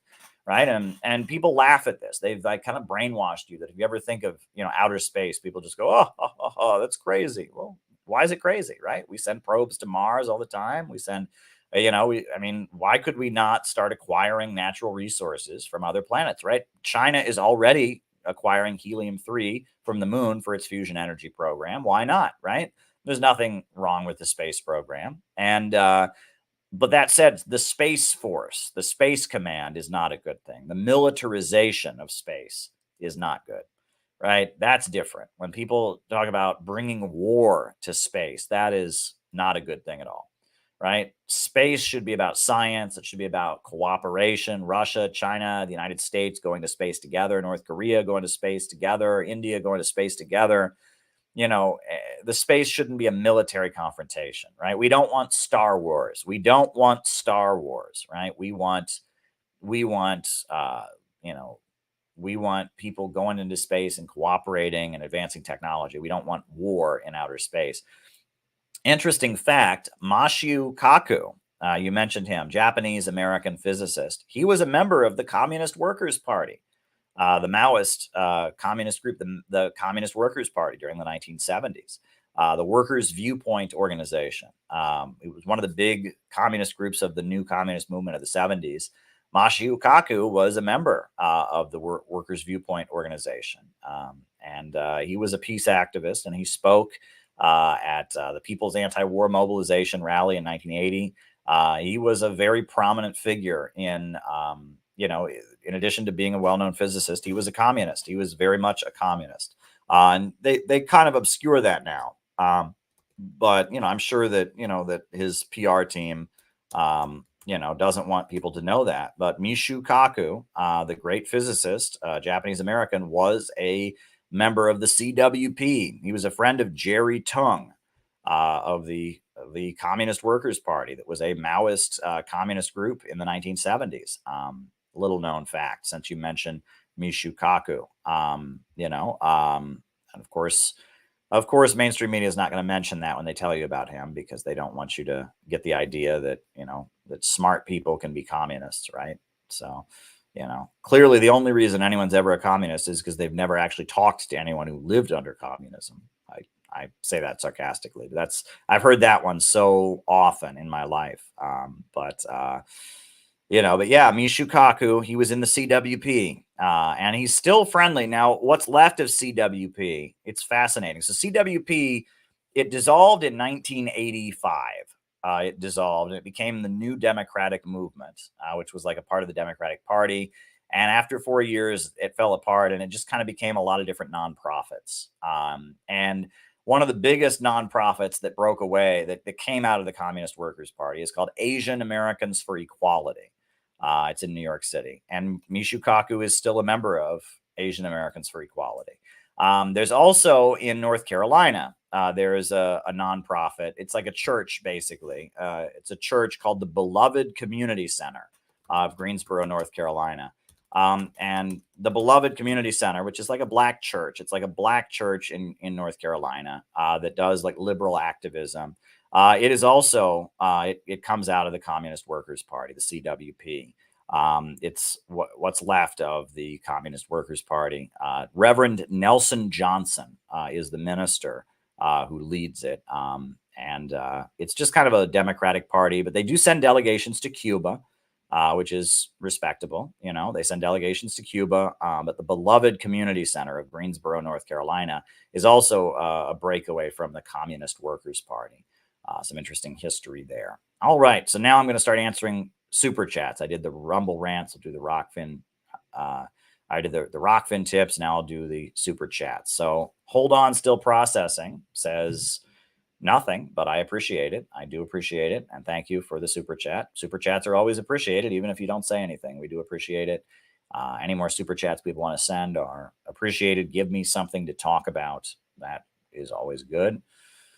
All right. Max the Sax says, do MLs need to reorient our conception of what a popular front is? Considering Russia in 1993 and Rage Against the War Machine, it's everyone versus the monopolists.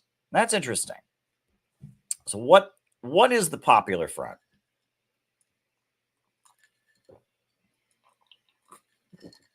So 1928. Oh, we'll talk about that. 1928, Stalin, becomes the leader of the global communist movement, right? Trotsky is defeated. Bukharin is defeated, right? The right opposition of Bukharin is defeated. The left opposition of Leon Trotsky is defeated. So Stalin becomes the leader of the global communist movement. 1928, they had the 6th World Congress.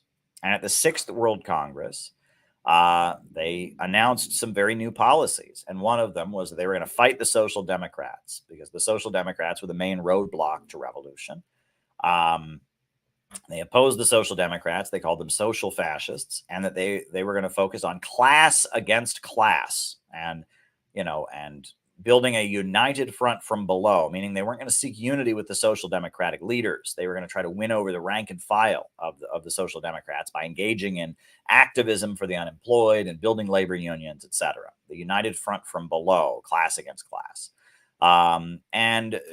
That period in the Communist Party's history, they generally label it the ultra-left period, right? That's when William Z. Foster wrote Towards Soviet America, and that's when, but that's actually the period where the communists did the best organizing in American history and globally. That's when they did the bonus army that occupied the National Mall, demanding rights for veterans.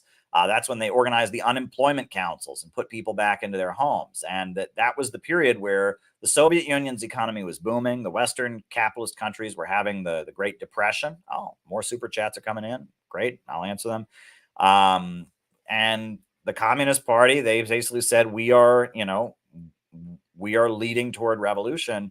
They organized in big numbers, and they really, kind of came into their own. The 1920s was a period where the communist movement was very confused, right? There were all these people that came and were supporting the Soviet Union, but, they didn't know exactly why. Some of them liked it because they had a violent revolution. And there was a lot of confusion throughout the 1920s, but 1928, Stalin came into leadership and he set the line. And the line was class against class, united front from below. It was called the third period, right? And that was when they got a lot done. But then, as a result of all the breakdown of capitalism and the revolutionary organizing, you had the rise of fascism. Hitler took power in Germany. You had Mussolini in Italy, and you had fascist movements all over the capitalist world.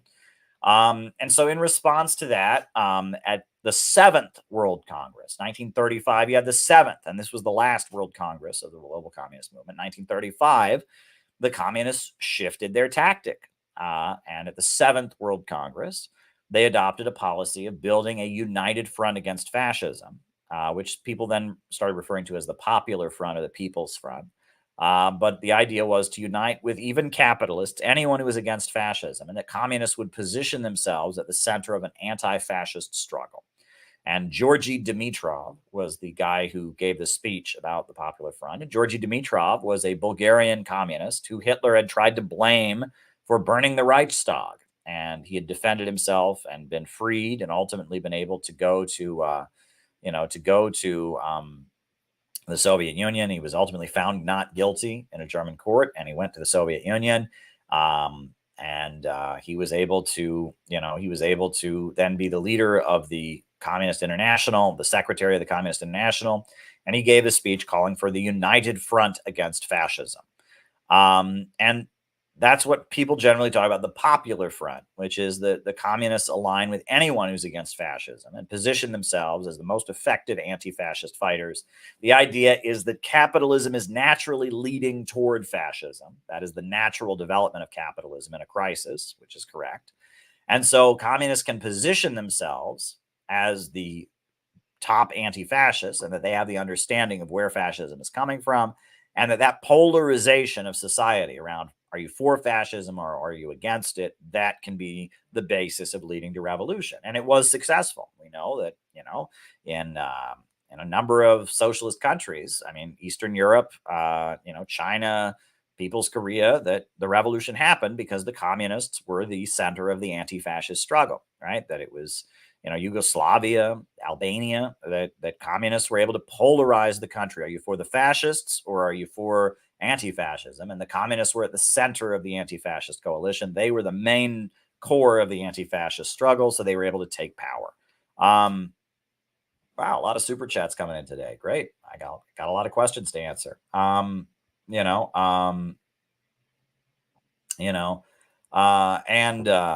So that was the basics of the Popular Front. Now, what the question is, and this question comes from Max the Sax, he's asking, do we need to reorient our conception of what a Popular Front is? Well, yes and no.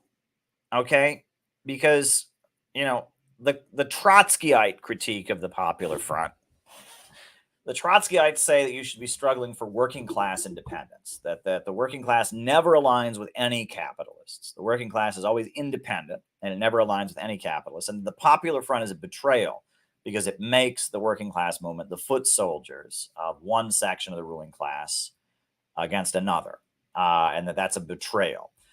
Well, if you actually look at the history of Marxism, and if you actually read what Karl Marx wrote and other people, the interclass alliances are an essential part of revolutionary movements, right? That the Bolsheviks aligned with the capitalists that were against the Tsar. The Bolsheviks aligned with the capitalists that were against the war. The Bolsheviks aligned with the capitalists who wanted to remove General Kornilov. That the idea that you would align with some capitalists is not contrary to Marxism, right? The idea that there might be some within the ruling class that utilizing divisions within the ruling class to build the communist movement. The idea that that's somehow alien to Marxism, that's a big thing that Trotskyites like to say, but it's just not the truth. I mean, that historically revolutions happen because the working class enters an alliance with one section of the ruling class against another. That's just a fact, right? And that Trotskyites can deny that, and people that want to be, I'm so revolutionary, I would never align with any capitalist. Well, you can say that all you want, but history tells another story. The Chinese Revolution, the Russian Revolution, the Cuban Revolution, that the revolutions always tend to involve a division in the ruling class leading to a mobilization of the working class. And this is the revolutionary process, right? Now, at that point, though, when you ask, what does a Popular Front mean? The way a lot of people, interpret the Popular Front, and the standard interpretation of that is that we will defend the liberals, right? The standard understanding of the Popular Front coming out of World War II, it's just basically whenever anyone talks about a Popular Front, what they mean is that we support the liberals and the conservatives are fascists. And as the conservatives get more and more fascist and more bad, the communists will become more and more essential in defending the liberals. And so in the process of defeating the conservatives, we'll have a revolution. That's generally what people who talk about popular front post-World War II, that's what they believe, right? Is that Republicans are fascists, liberals are anti-fascists, as flawed as they are. And this made sense during the Cold War, right? Ronald Reagan was super militaristic and wanted to escalate the arms race against the Soviet Union. The Republicans were, COINTELPRO and heavy-handed FBI repression, anti-labor union. The Democrats wanted to negotiate with the USSR. They believed in more civil liberties and freedom. The Democrats, supported labor unions more, etc.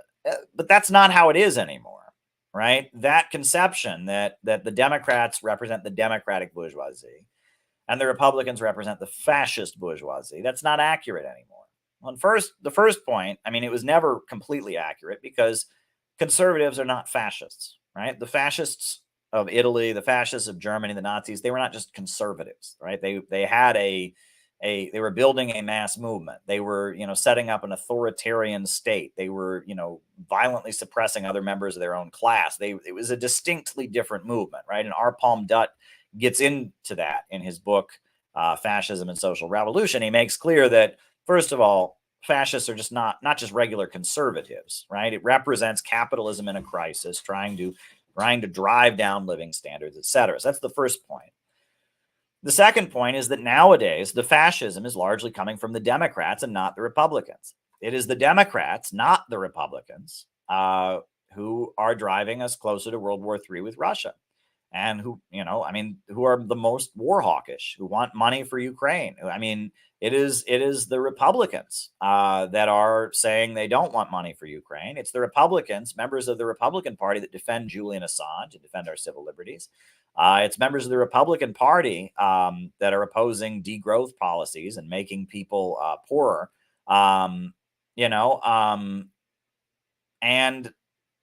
so the idea that the Democrats are the anti-fascists and the Republicans are the fascists, well, now actually it's the Democrats that are more fascistic. The Democrats want to impose degrowth. The Democrats want to censor social media. The Democrats want to lock up dissidents.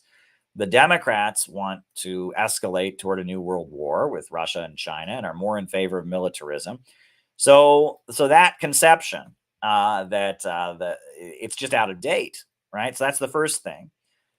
The second thing, and this is important to talk about, is that William Z. Foster, the leader of the American Communist Party, he talked about what he called the anti-monopoly coalition, right? That if you really understand imperialism, the highest stage of capitalism, and all of that, we're not fighting against capitalism. We're fighting against imperialism, capitalism in its monopoly stage. We're not against, somebody who owns a bar in the neighborhood. We're not against somebody who owns their own business. We're not against a person who opens a little store, or, we're not against that. Right. And in fact, those kinds of people, lower level capitalists, are very helpful in building socialism. China really works hard to create a lower level capitalist class, or a capitalist class that's loyal to the revolution.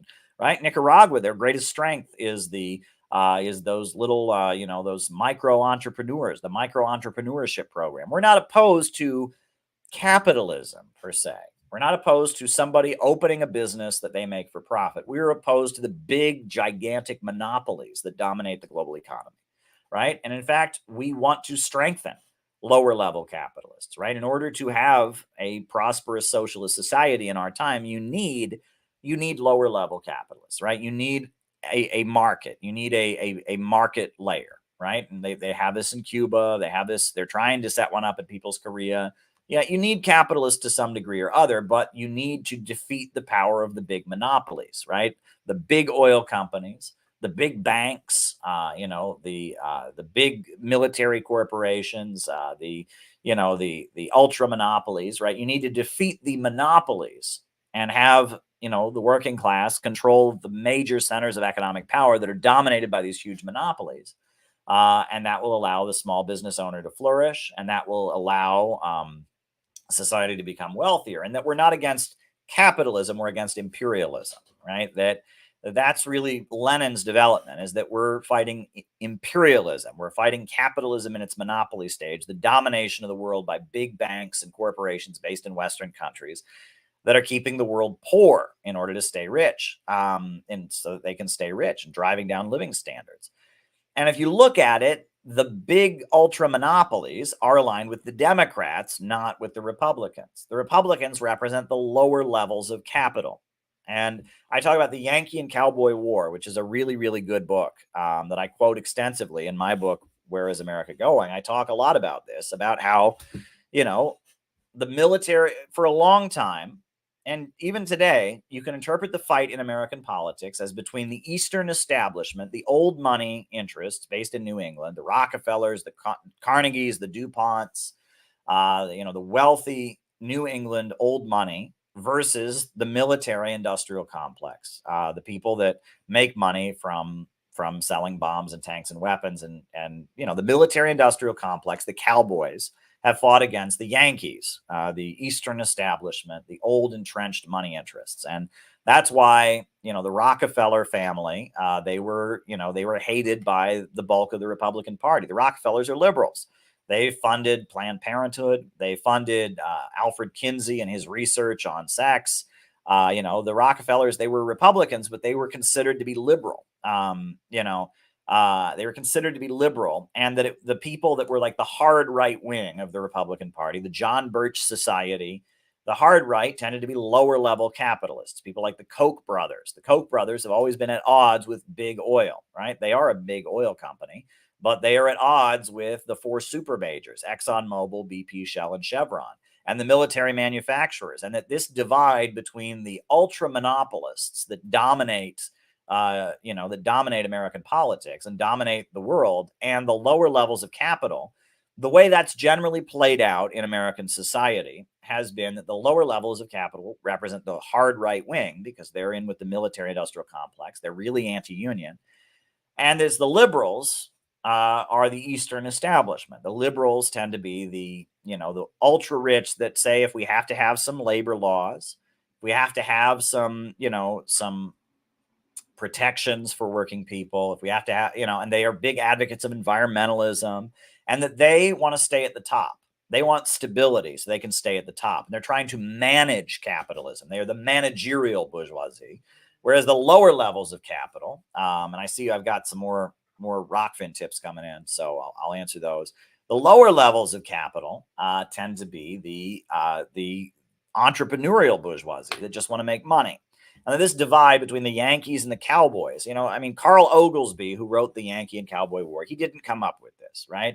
It was actually Carroll Quigley, who was the mentor of Bill Clinton, the professor that was a good friend of Bill Clinton, taught Bill Clinton everything he knows. Carroll Quigley, he wrote a book called The Anglo-American Establishment. Say hi to Metches. Merry Christmas. Merry Christmas.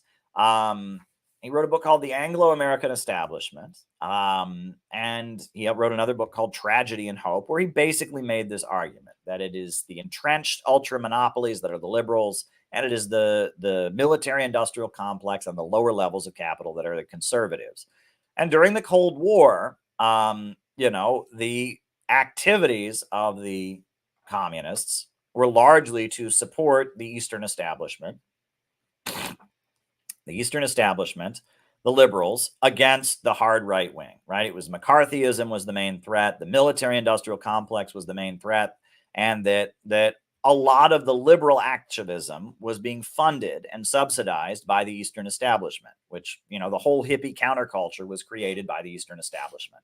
Project MKUltra was created by the CIA, and the Rockefeller think tanks were behind sex, drugs, and rock and roll. And, they were promoting Alfred Kinsey and his stuff, and they were promoting legalization of abortion and Planned Parenthood, and that the Eastern establishment were the ones who were funding liberalism and the Cultural Revolution of the 60s. And the people that opposed it were the hard right military industrial complex. And the hard right military industrial complex wanted to kill all the communists and wanted to have an all out fight against the Soviet Union and wanted, World War III basically. So the job of communists was to defend our civil liberties and to oppose escalation and more wars around the world, and to call for more democratic freedom and civil rights, the ability to organize. So we were aligned with the Eastern establishment. We were aligned with the big money, the Rockefellers, against the lower levels of capital that were McCarthyists and fascists. And this is why I give Lyndon LaRouche credit. Lyndon LaRouche, for all his flaws, Lyndon LaRouche was a Trotskyite. He was a Trotskyite who realized that the Eastern establishment was more dangerous in the long term. Lyndon LaRouche, he went by Lynn Marcus, and he taught classes at New School or at the Free University. And he was a Trotskyite who realized, probably because he was pretty conservative, he was kind of a stodgy old conservative. He didn't like rock music. He didn't believe in using drugs, etc. And he realized, and he made it kind of his central focus, that the Eastern establishment, the ultra rich, are actually more dangerous in the long term, because they want to promote the economics of fascism. They want to promote degrowth. They want to save capitalism by reducing the human population, and that they want to implement a much more rigid and effective form of social engineering with mind control, etc. And that they are the more dangerous folks, whereas the lower levels of capital that just want to make money, in the long term, they're going to have to enter an alliance with the working class, because the only way you can have growth is with socialism. And at the beginning of what, LaRouche's organization, that was called the National Caucus of Labor Committees, the NCLC, that was their defining position, was that they said that the Eastern establishment and the liberals were the main danger, and that they rejected the 1960s counterculture, the hippie thing, because they saw that as coming from the ultra rich. And that put them at odds with the rest of the left. The Communist Party, the Maoist groups, all hated them. And they got into some pretty nasty fistfights. They called it Operation Mop Up. A lot of people got hurt. People got clubbed and beaten up. And there was armed clashes between not with guns, but, with baseball bats and lead pipes and nunchucks. And there were, some intense fights between LaRouche's faction, called the National Caucus of Labor Committees, led by Lynn Marcus, who later called himself Lyndon LaRouche, and the rest of the left. Well, I think that LaRouche was right, and that what he was right about, it's more apparent now than it was back then. And back then it was very confusing. And that LaRouche, especially, after he fought with the left and fought with the communists and all of that, he ended up,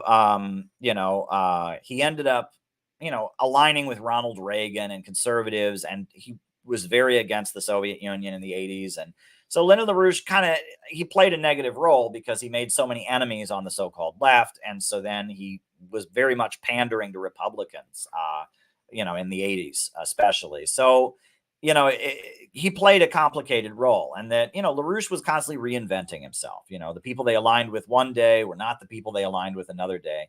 And, he aligned with different people.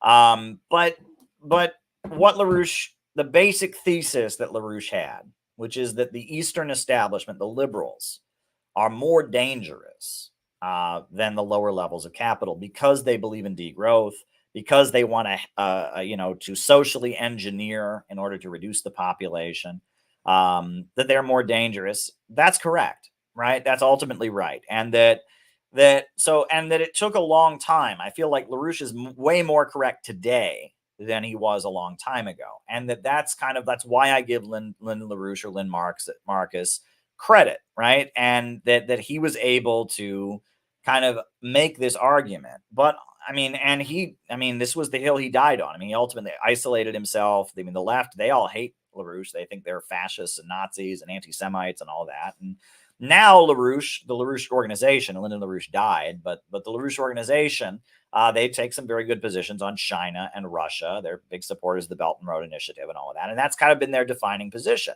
And I've studied a lot of their material, and this is what I've kind of deduced from it, is with the Yankee and Cowboy War, they figured out a really long time ago that the Eastern establishment was the main enemy, what they call the British Empire. And they always emphasize that they're tied in with Britain, which they are, right? It's the Round Table Group. It's the the New York Council on Foreign Relations, etc. And yeah, they are very much tied in with Britain, and they're very much, in favor of, British ideas like Malthusianism and, a lot of the social engineering stuff. You read H.G. Wells, and I think H.G. Wells wrote a book called The New World Order or something like that, where he laid out a lot of this social engineering stuff. And, right, so this is kind of the basis for what Lynn Marcus argued, right? And that, LaRouche did a lot of things throughout his life I wouldn't agree with. But this thesis about the higher level of capital being the main danger, and the lower levels of capital being potential allies, that's actually more correct, according to Lenin. And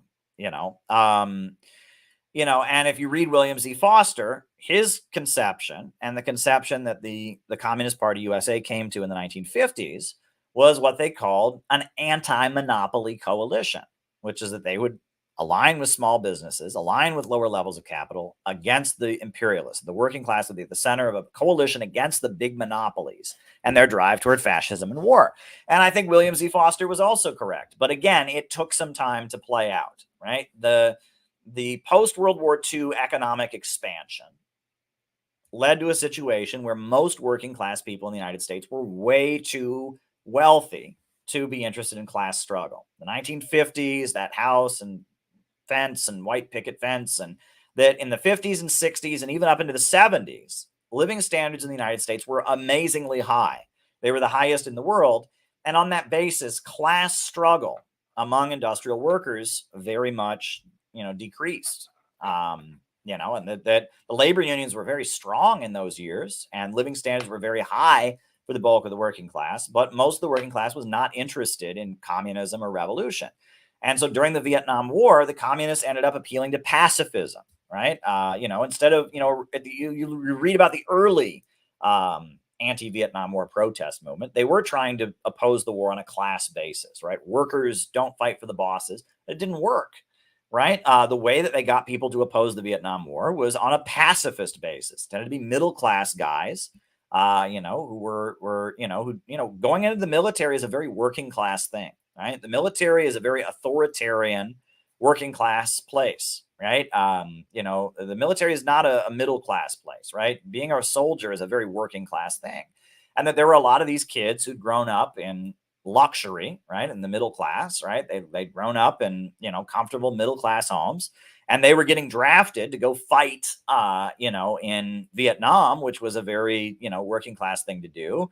And they'd grown up, with a much less authoritarian upbringing, more liberal values. They didn't want to go fight in Vietnam, so they became pacifists. They, converted to Buddhism or converted to, being Quakers, and they said, give peace a chance. And the hippie thing was middle class. It was largely middle class elements that didn't like the authoritarianism of the military. They didn't like what they called Cold War conformity. And communists strategically had to appeal to that in order to build an anti-war movement, because building an anti-war movement on a class basis during those years was just not possible. The working class, the factory workers, they were the ones that were all for the Vietnam War because their living standard was so high, and they were fighting to preserve their living standard. Whereas, it was the middle class people that are like, I don't like this military stuff. I don't like this authoritarianism. They were the ones that kind of became the basis of the 1960s anti-war movement. So the post-World War II economic expansion confused a lot of things, right? The way things had been, right? Where it was in the 1930s, it was very much the industrial working class, the working class aligned with Roosevelt. Things got confusing during the Cold War. Right. And during the early Cold War and even up into the 70s and 80s, it seemed like, it wasn't an anti-monopoly coalition. It was a coalition against the military industrial complex and the lower levels of capital that were very anti-communist and very militaristic. So now, after, a few decades and after the fall of the Soviet Union, as capitalism enters a long-term crisis of overproduction caused by the computer revolution, we're kind of back to where we started, where now the ultra monopolies are the main danger. They're the ones pushing for war. And now the lower levels of capital, because they believe in economic growth, they are the ones that are still believing in economic growth, and they're less hawkish and they're not, less warlike. And that because they believe in economic growth, the working class also wants economic growth. And so we're seeing we're kind of getting back to where we're supposed to be right now. What LaRouche was kind of pointing out is way more true now. And what William Z. Foster was pointing out in his book, Twilight of World Capitalism, where he talks about the anti-monopoly coalition, that's also very true now.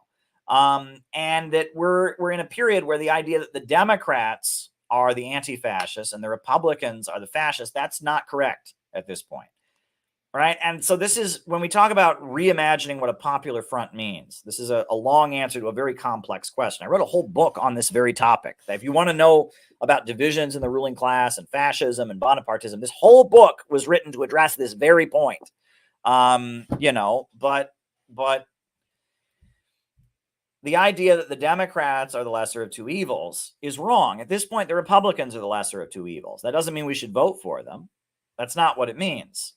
Oh, I'll definitely talk about that, and you're on the list. That's not what it means, but the idea of building an anti-monopoly coalition against the ultra-rich means in a lot of ways working with libertarians and conservatives against war and against social engineering and against degrowth, rather than working with liberals. And liberalism at this point is political correctness. It is conformity. It is degrowth and driving down living standards to try and save capitalism. It is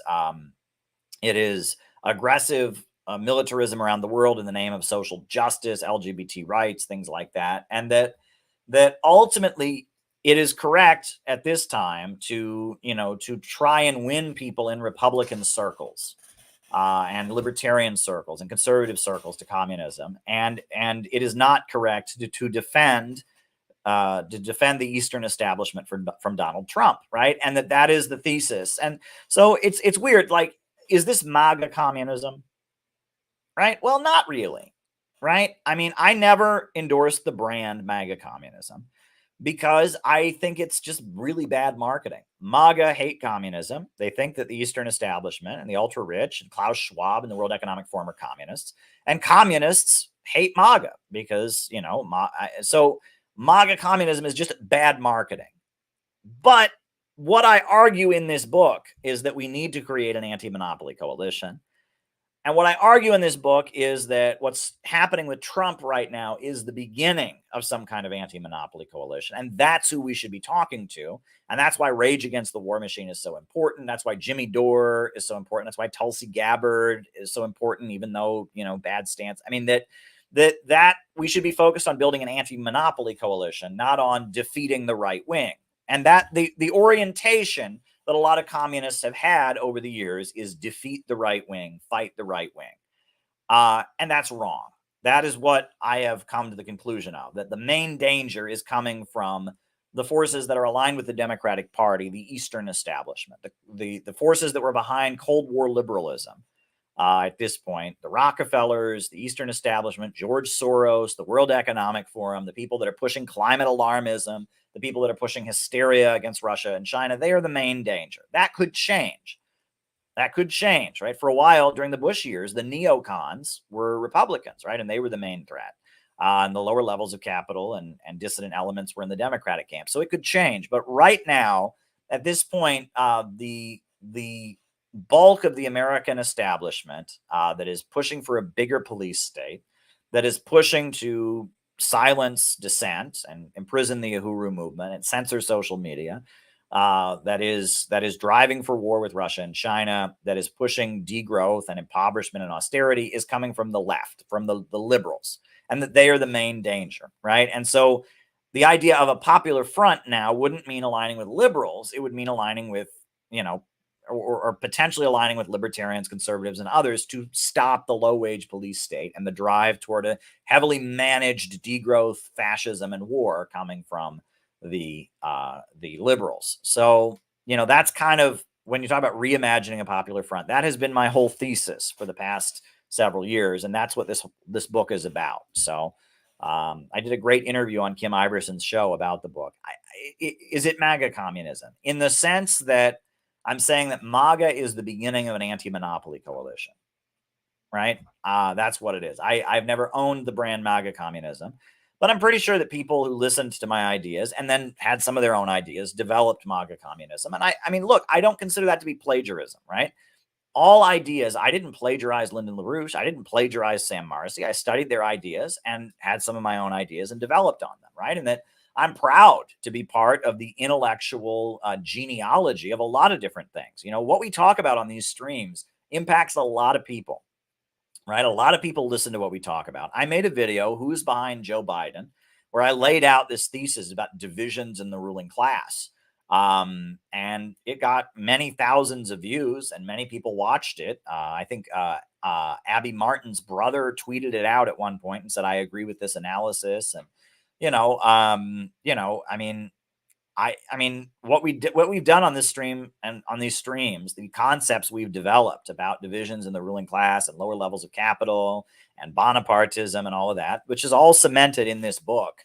What we've developed as a community here is groundbreaking. I mean, we are groundbreaking politically. So there you go. So now we've got a few more Rockfin tips that have come in from Hempcar. So I want to answer those. I don't want him to feel like he's been ignored. He says, one solution I've always fixed on, the crux of what needs to be done, is truth and reconciliation. I believe there's only been about 40 TNR resolutions in the world. The only one in the USA was about the Greensboro massacre. I also got some books by Robert David Steele and Bill Benny. Okay, well, truth and reconciliation is after the fall of apartheid in South Africa. It was kind of, times where they brought sections of the population together to talk about the crimes of apartheid and kind of forgive each other. And I'm not sure that's an ideal way of doing things because South Africa never really went fully to socialism, right? The fall of the Soviet Union, very much, slowed down the process of moving South Africa towards socialism. It's great that apartheid came down, but it came down under circumstances where they didn't have the Soviet Union to back them up. The idea of the truth and reconciliation, the idea that you don't just have revenge, right? There's an uprising, right? The black majority of South Africa overthrew the white majority. Apartheid fell, but they didn't just go kill all the white people. They instead had these meetings to, just be honest about what had gone on, and kind of, be honest about what happened, and just kind of, I guess I agree with that. It's better. I don't like vengeance. I don't like, the guillotine and, executing people and, mob justice and things like that. So I guess I'm in favor of that, but I don't think that's necessarily the solution that we're looking for. But it's a better way of doing things. It's more Christian, honestly, and it's healthier, right? They say an eye for an eye leads the whole world blind. And I agree with that, right? And a lot of social media is just a cry for vengeance. Someone's on the internet screaming, I want you to pay. You don't understand my pain. And that libidinal release and vengeance and anger, unleashing your impulses, that's dangerous. Right. And the idea of, someone's harmed you, but you reconcile with them, you forgive them, we move toward a higher stage, that's much healthier. So I'm not opposed to truth and reconciliation. I don't necessarily think it's the solution, though. The solution is we need to change the way the means of production operate. But there you go. Right. Forgiveness is a good thing. Vengeance and holding a grudge just eats you inside as a person. Right.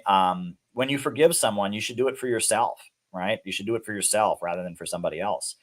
Because if you can learn to forgive someone who's harmed you, then you heal from what happened, right? A lot of people miss that. They think if they forgive, they're doing a favor to the person who harmed them. Well, you might be in some cases, but really you're healing yourself, because you're never really going to heal from how you've been harmed until you can forgive the person and not be so full of hate for the person who harmed you. And that's something that people learn. It's a mental health thing, right? That if you've been harmed, if you have trauma, if someone has hurt you, if you can learn to forgive them, then you can heal from the trauma. And it's, is it your healing that allows you to forgive? Maybe it's, chicken or the egg, but part of the process of healing from any pain that you've been through, if you've been a victim of a crime, if you've been a victim of abuse, part of that is learning to forgive the person who harmed you. So I agree with that part. What's the other thing that Hempcar says? He says, here's a clip of Michio Kaku exposing U.S. war crime of depleted uranium. Oh, great. Yeah. Well, it's bigger than the bomb. Fallujah is worse than Hiroshima. Great. That's great. And I'm glad depleted uranium, and that's why, the USA says it cares about Ukraine, right? It just cares so much about those Ukrainian people. Then why are they sending depleted uranium? Depleted uranium destroys crop output, right? Ukraine, now they've got depleted uranium bullets flying, and that dust, the poison dust from depleted uranium bullets, their ability to grow crops is going to be I mean, they're basically preventing Ukraine from being able to grow crops, right? I mean, if that dust gets into the air, the ability of crops to grow vastly decreases, and depleted uranium is I mean, people breathing it in, birth defects, health effects. It's an awful, awful substance that the U.S. military and its allies use on their bullets. It makes the bullets harder, right? But you shoot a bullet with depleted uranium on it, the dust from the bullet goes into the air, and that devastates a country. Or Iraq, the ability of Iraq, to grow crops. I mean, they've had so much depleted uranium from the shells and bullets and all of that in Iraq. Iraq is going to be devastated. And so if they love Ukraine, why would they do that to Ukraine? Why would they have, poison dust flying through the air in their war? Because they don't really care about Ukraine. They want to hurt Russia, right? And they want to create instability. They want Ukraine to be unstable. And so they've harmed Ukraine's ability to produce crops. They don't really care about Ukraine. And that's what the whole depleted uranium thing says to me. So yeah, we're at about 2 hours and 30 minutes. People are pointing out, I need the likes. If you can hit the like button, that'd be great. But yeah, so we got some more super chats to answer here. Here's a good one. Now, this is interesting. Are historical preservation sites degrowth? No, they are not. Why? If you're going to preserve a historical site, first thing you have to do is you have to hire somebody to preserve it, right? You have to hire somebody to make sure the building doesn't just rot. Number two, you might need to, turn it into a tourist attraction, and that creates growth because people come to see the historical site, and they go there and they travel there to see it, right? The idea that if we take an old building and we preserve it and we turn it into a landmark that people drive to see and pay money to look at, and we hire somebody to maintain it, and that's not degrowth at all. That's growth, right? That's, what's the whole thing? I think Lewis Black, the comedian, he has a routine about Keynesianism, Keynesian economics. Where I'll put it on. I'll put it on because he talks about he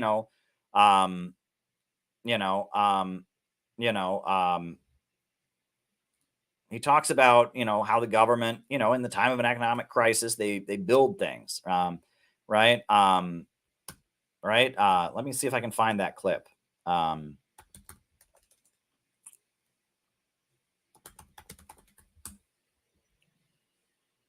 Yeah. Let me see if I can find it. Right. Let me just make sure I've got the right clip here. Right. But it's a classic routine from Louis C.K. Where it's from Lewis Black, the comedian Lewis Black. Where he's talking about how when there's an economic crisis, the government builds the big fucking thing. Right? Right? Let me see if I can find it. Build the big fucking thing. Right? I'm trying to find this old comic routine from Lewis Black about, yes, here we go. Public Works. Here we go. Yeah.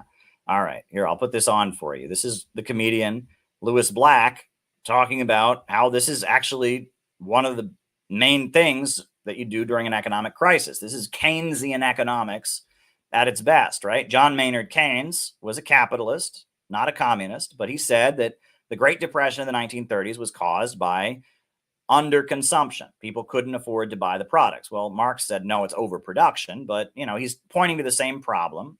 And so John Maynard Keynes, he said, we have to have the government spend money to resolve this problem of underconsumption.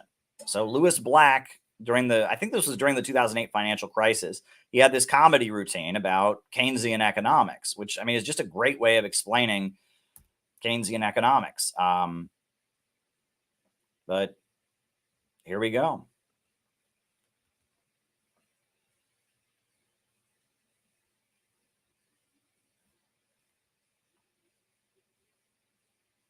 Cover your children's ears. See, what I think you logically do with a 350, instead of having a $350 billion tax cut, what you do with that money is do a public works project.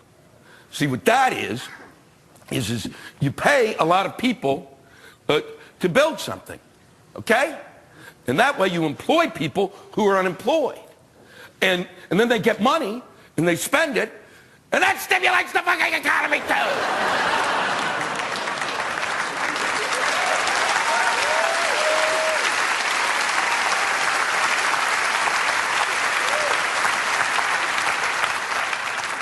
So you pick a place that really needs something.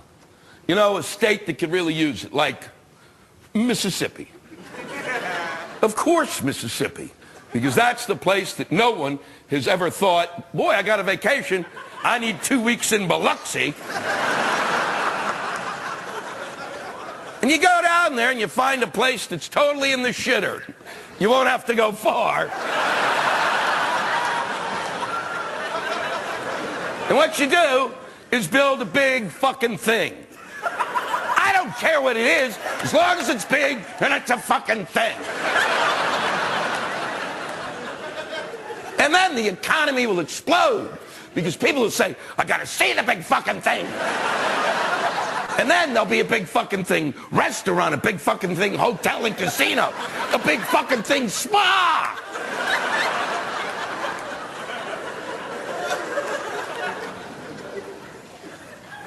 See, what I felt they should have done for our first public works project is build a giant wall across the entire border of Canada.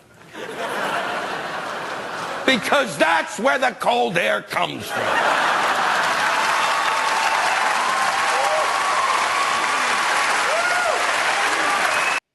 Yeah, I mean, and he's basically pointing to, that's Keynesian economics. That's Roosevelt's economics, right? During the Great Depression, Roosevelt hired all kinds of Americans to go and build big fucking things, big, post offices, big highways, etc. That's Keynesian economics. Have the government spend a lot of money on building things. And that's not degrowth, right? That is not degrowth because, it's growth. So if the government is hiring people to preserve historic sites, and paying them to preserve it, and people are coming to look at the historic sites, that's not degrowth, right? And this is, degrowth is having less, right? Degrowth is having less. It is reducing living standards, reducing consumption. And there's a lot of these weird things. Like people say, well, is working from home degrowth? No, working from home is not degrowth. The fact that our technology has advanced to the point that you can do your job from home without doing the task of traveling to work, you don't have to commute, and that you can still get paid the same wage to do your job from home, and you don't have to get up and get your ass to the office every day. That's not degrowth. That's called growth. That's called progress. Degrowth is opposition to historical progress. It is opposition to consumption. It is the idea that there are too many people in the world and that that we need to reduce the amount of population. We need to reduce consumption. Creating historical landmarks is not degrowth. It is definitely not degrowth because it requires a lot of spending and it requires people to do things. It creates jobs. I mean, it's, there you go. Is the current degrowth due to decayed ability to extract wealth from the global periphery, eroding capitalist ability to keep paying bribes to workers? Yes, but that's part of it. But the main factor is that, all right, I've done it so many times, but that's okay because that's what I'm about. If you haven't seen me do this, I'll do it before. I will tell you what is behind degrowth. Let me just go get I got my magic marker here. Let me go get a notebook and we'll do it.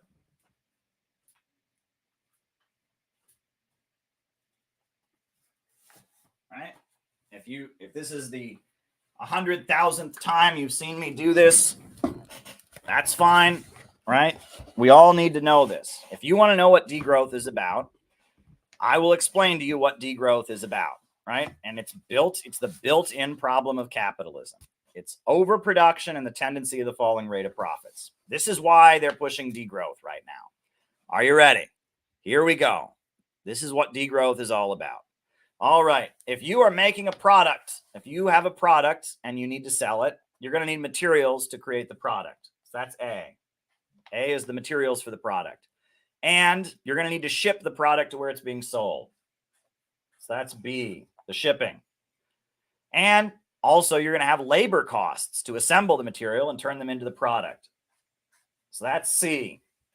And the final cost of the product is D. Right? A plus B, right? The materials to make the product, the shipping of the product, and the labor to assemble the product all adds up into the final cost. Except what? Except what? The capitalist has to make a profit. The capitalist cannot change how much the materials cost, and he cannot change how much the shipping costs. He can only cut in to the labor of the worker. The value put into the product, C, is the only thing he can extract from. So it's really C1 and C2. C1 is what the worker actually gets paid, and C2 is what the capitalist extracts as profit. All right? This is called surplus value.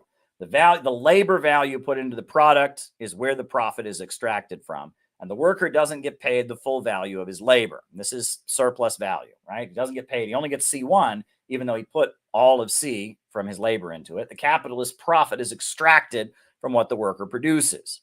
However, right?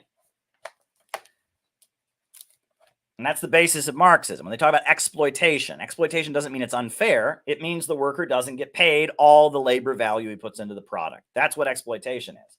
However, the problem is greater than that. It's greater than just that the worker doesn't get paid the full value he puts into it.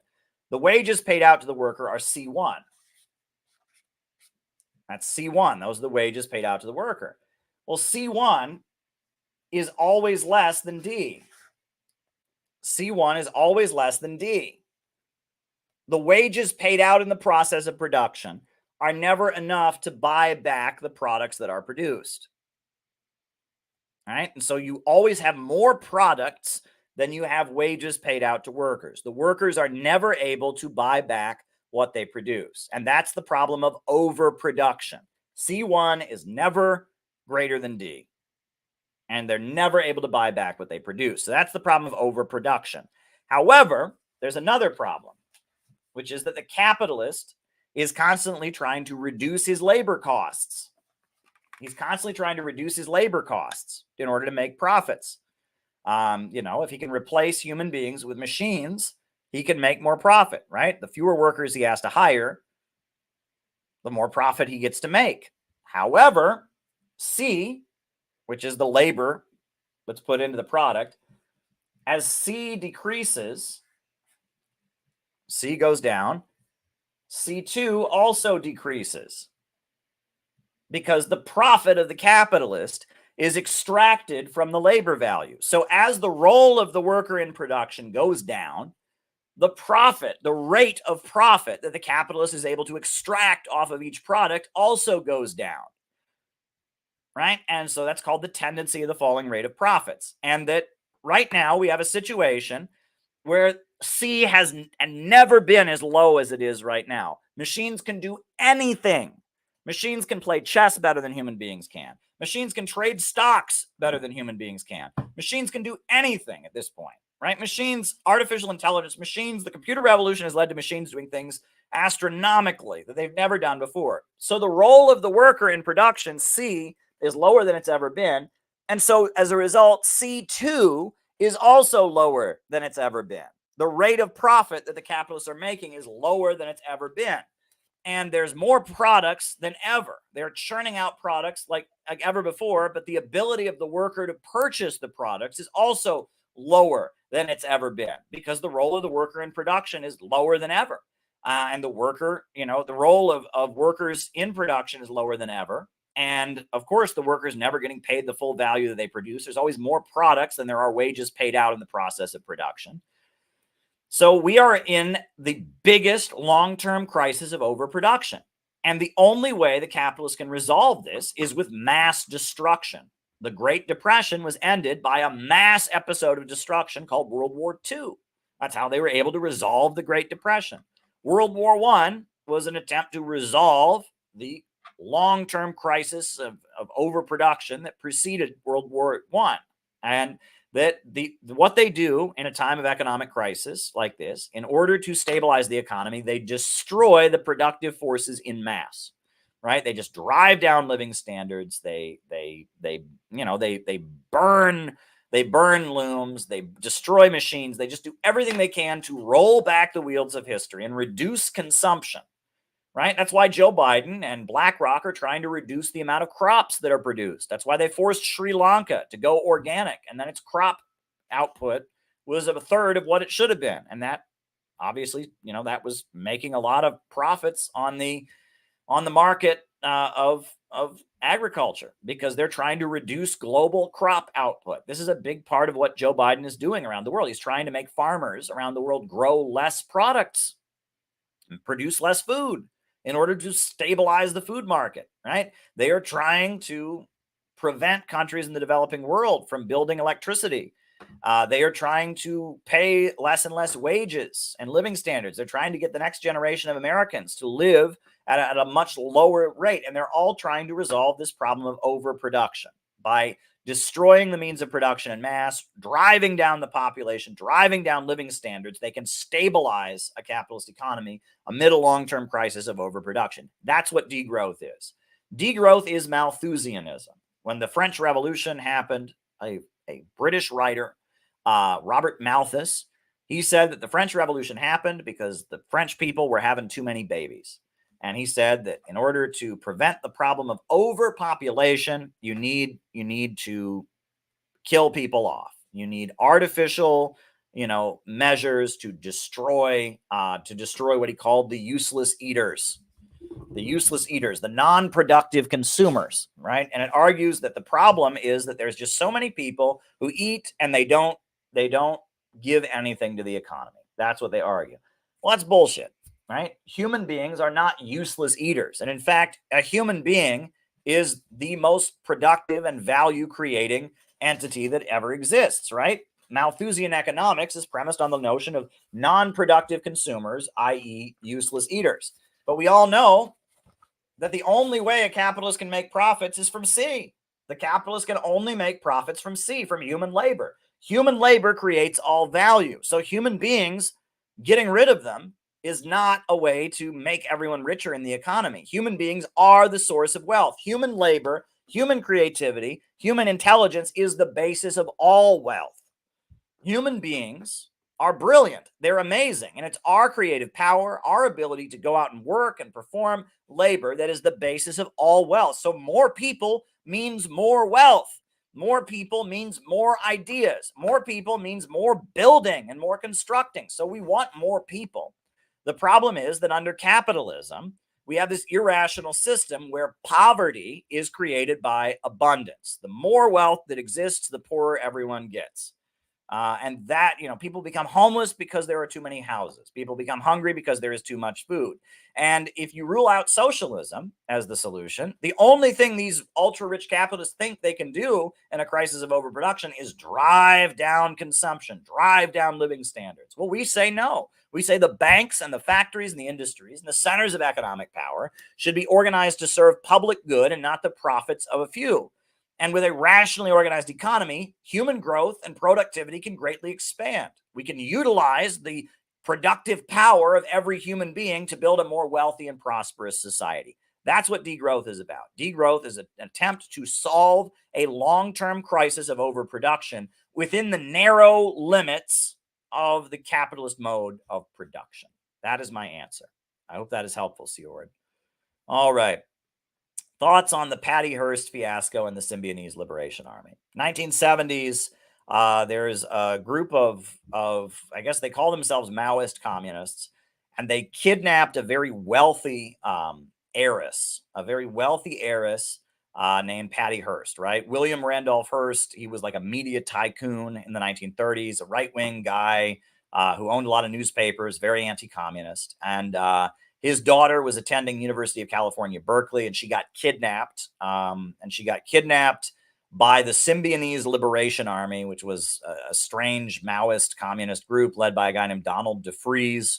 And they kidnapped her, and it was a huge, big deal in international media, right? This beautiful, wealthy young woman is kidnapped by this band of communist terrorists or whatever, left adventurist communist terrorists.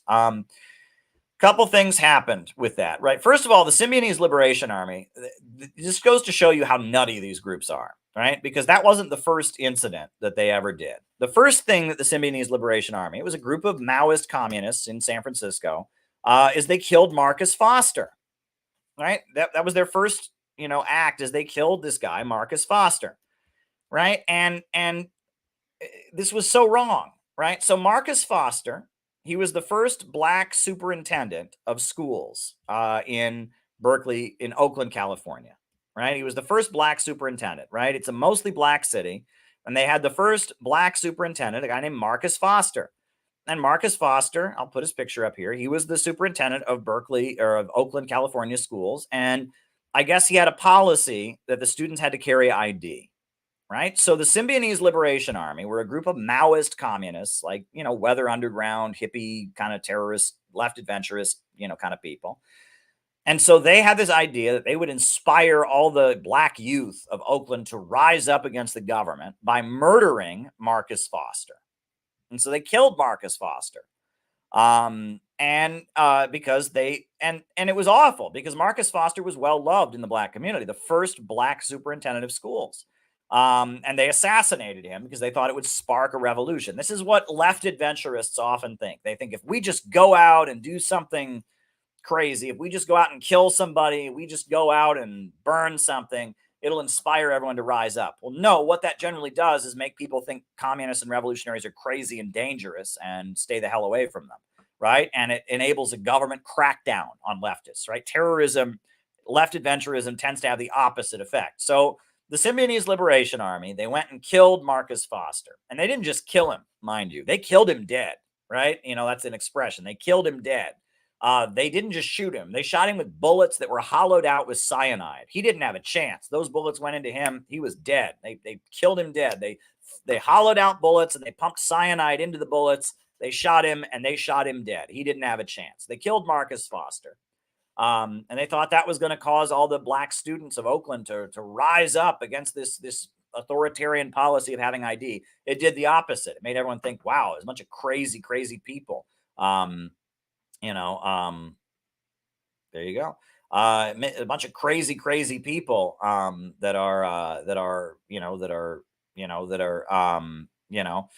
yeah. Lumpy is comparing it to other. I mean, it was an awful, awful thing that happened. So then, after that, they're trying to get more publicity for themselves. They kidnap Patty Hearst. What's interesting is that, so Patty Hearst, she's this wealthy heiress, and they kidnap her. And then they go to the Hearst family and they say that they'll release her daughter if they give away $2 million worth of free food. $2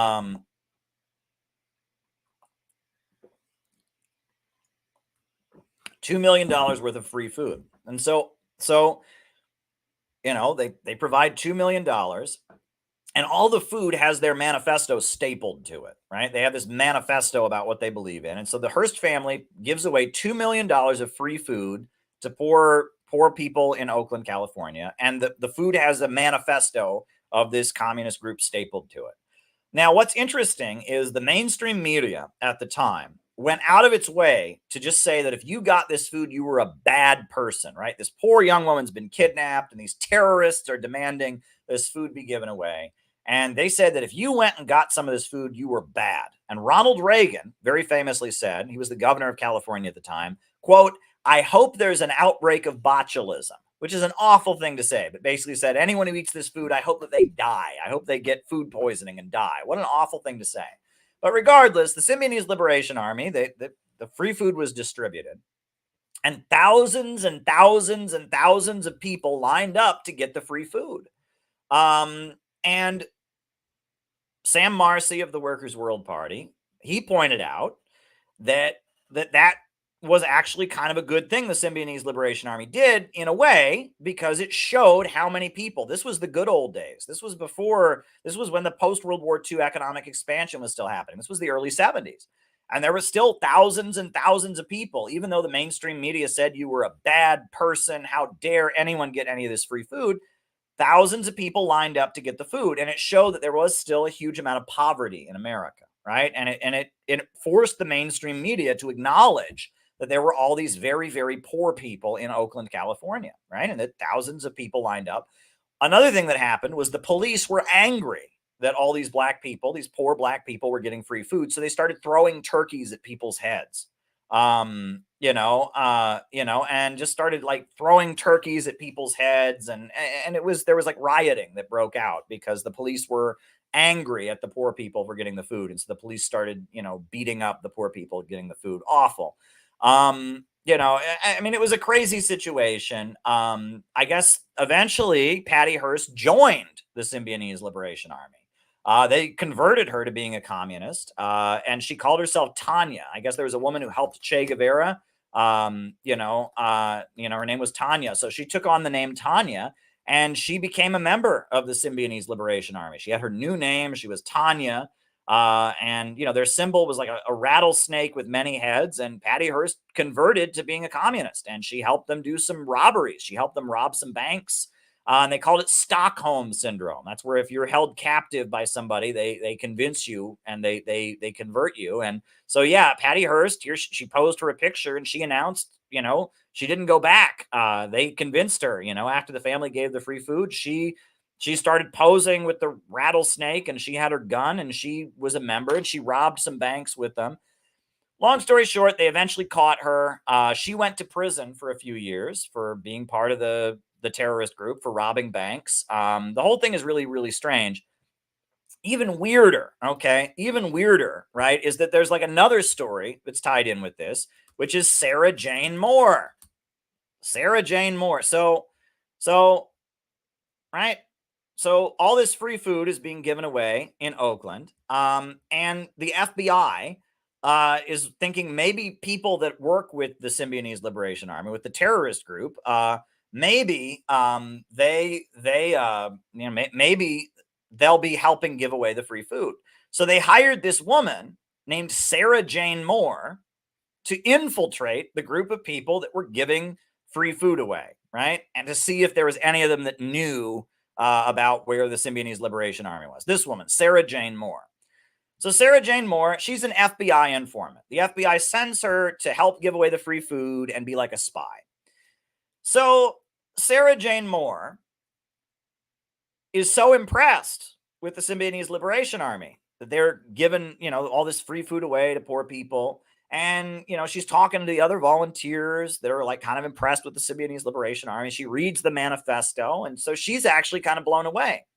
So what does Sarah Jane Moore do? She shoots Gerald Ford. The president of the United States was Gerald Ford, and she shot Gerald Ford. She didn't kill him. She missed, but she shot Gerald Ford. And so she went to prison for many years for shooting Gerald Ford. Because she was an FBI informant, an actual FBI informant who was sent to infiltrate the people that were distributing the free food. And she then went and shot the president of the United States, Gerald Ford.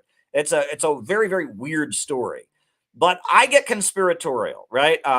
Elizabeth Young, the president of CPI, she actually gave me some information about Donald DeFreeze and all of that I didn't know. But I'll tell you something else, right? Right after Obama took office, they let Sarah Jane Moore out of prison, which is very, very, very, very weird, right? Sarah Jane Moore, right? I mean, you try to kill a president, you're going away, you die in jail, right? That you don't get out, right? If you try to kill a president, but they let her out, which is very, very weird. Obama, like as soon as he came in, the Department of Justice, approved her parole. So she got out of jail right when Obama took office, which was weird as hell. And that was her. And she went on CNN, right, and gave interviews about being, an attempted assassin for the president. That was weird as hell. What was going on there? That was damn weird. So there was that. 1 second. I need to send a text. Right? Hold on.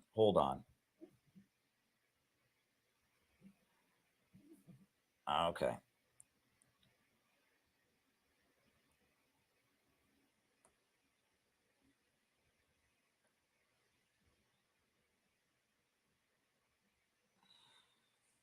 But anyway, so, Sarah Jane Moore got out of jail.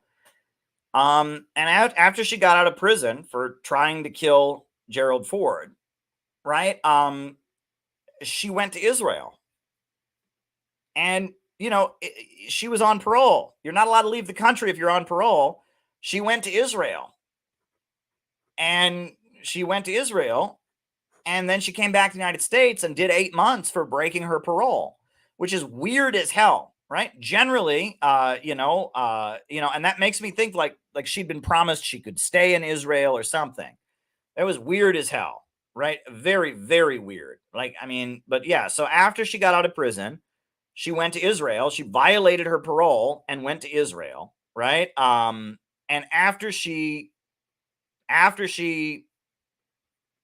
came back, and then she came back from Israel and went back to prison for another 8 months because she violated her parole by leaving the United States.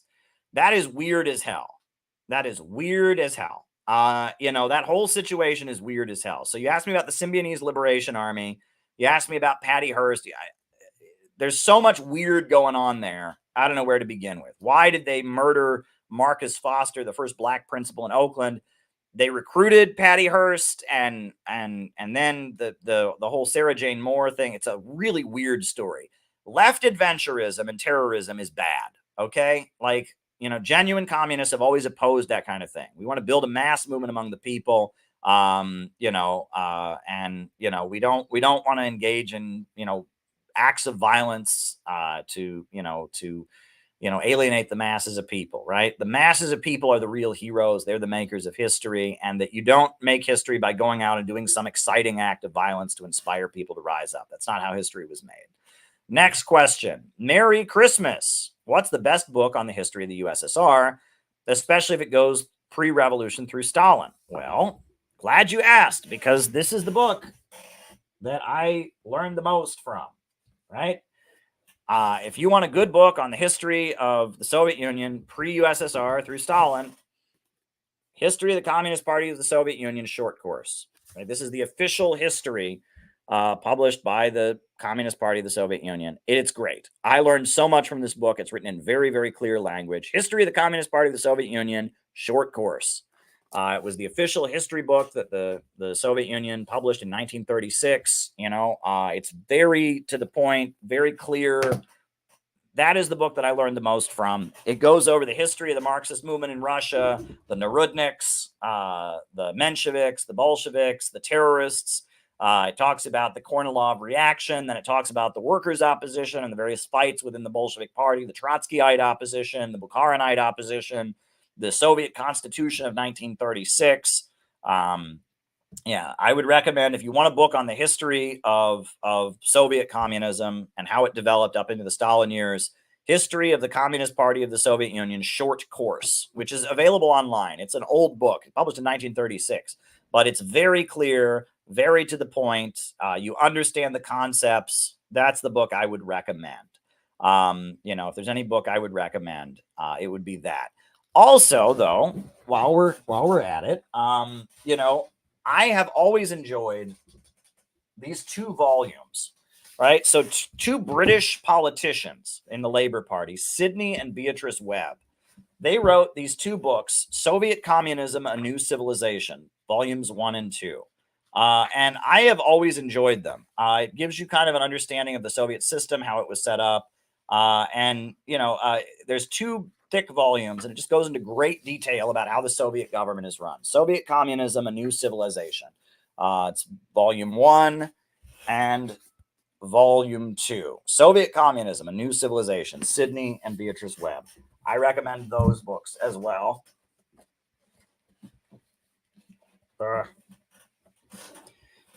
Hold on. Push the table back here a little bit. Right here, we'll put the short course.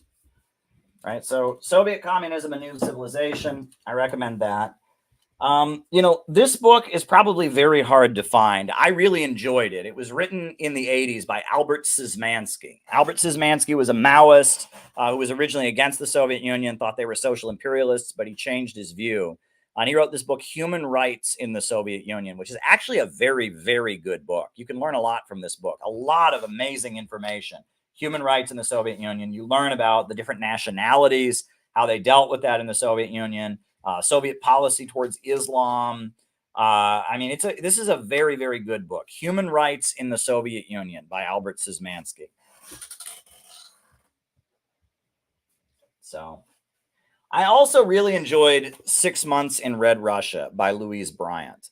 I actually really enjoyed this. It's very poetically written. This is John Reed's partner, right? She's played by Diane Keaton in the movie Reds, Louise Bryant, and she was an American journalist who became a sympathizer with the Bolsheviks. And she wrote 6 Months in Red Russia, and it's a lot of portraits. It's just people that she met in the country, right? You know,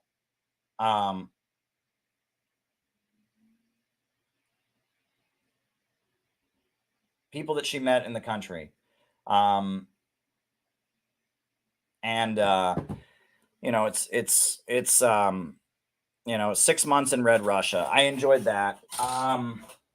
So what other books on the history of the Soviet Union? I mean, this is a good book about, you know, the minorities, Soviet, but not Russian, the peoples of the Soviet Union. This is very, very good. You learn about the different nationalities, right? Generally, I recommend anything by Anna Louise Strong. Anna Louise Strong, we had a portrait of her at our conference. Amazing portrait done by our president, Elizabeth Young. But Anna Louise Strong, anything by Anna Louise Strong. Her book, The Stalin Era, is utterly, utterly amazing.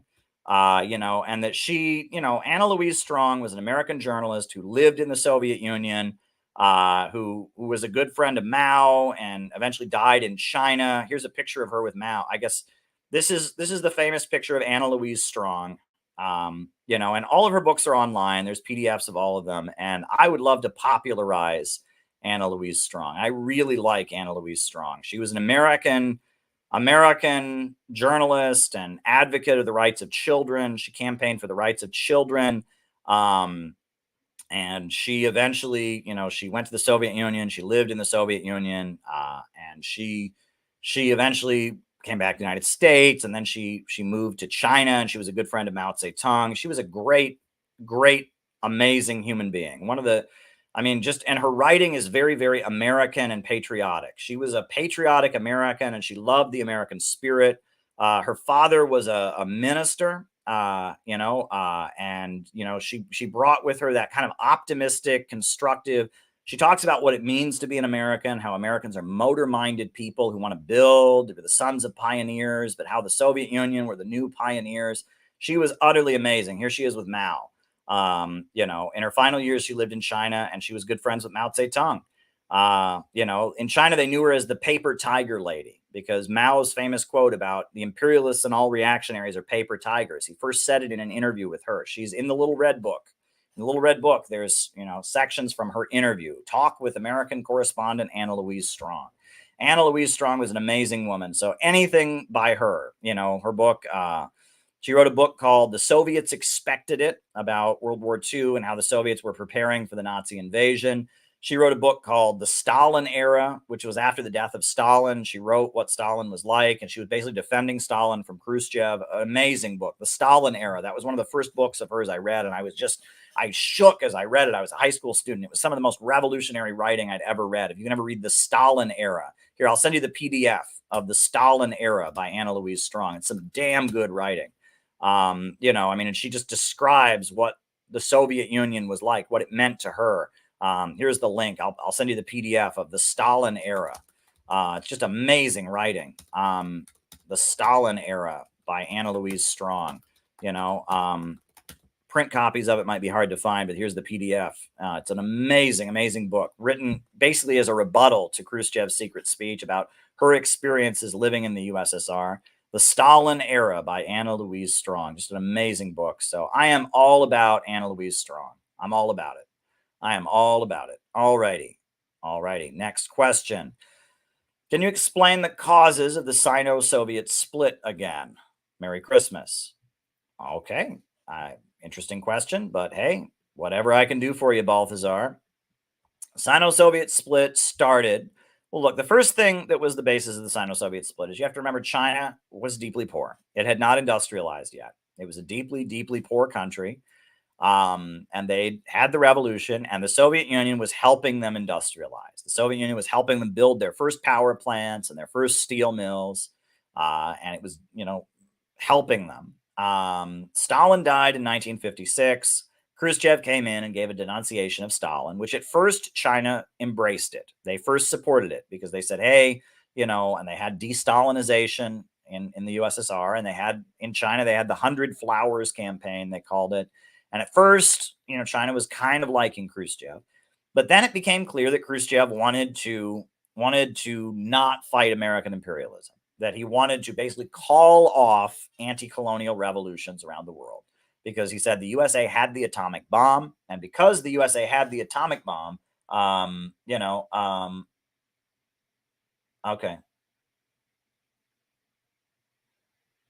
because the USA had the atomic bomb, it was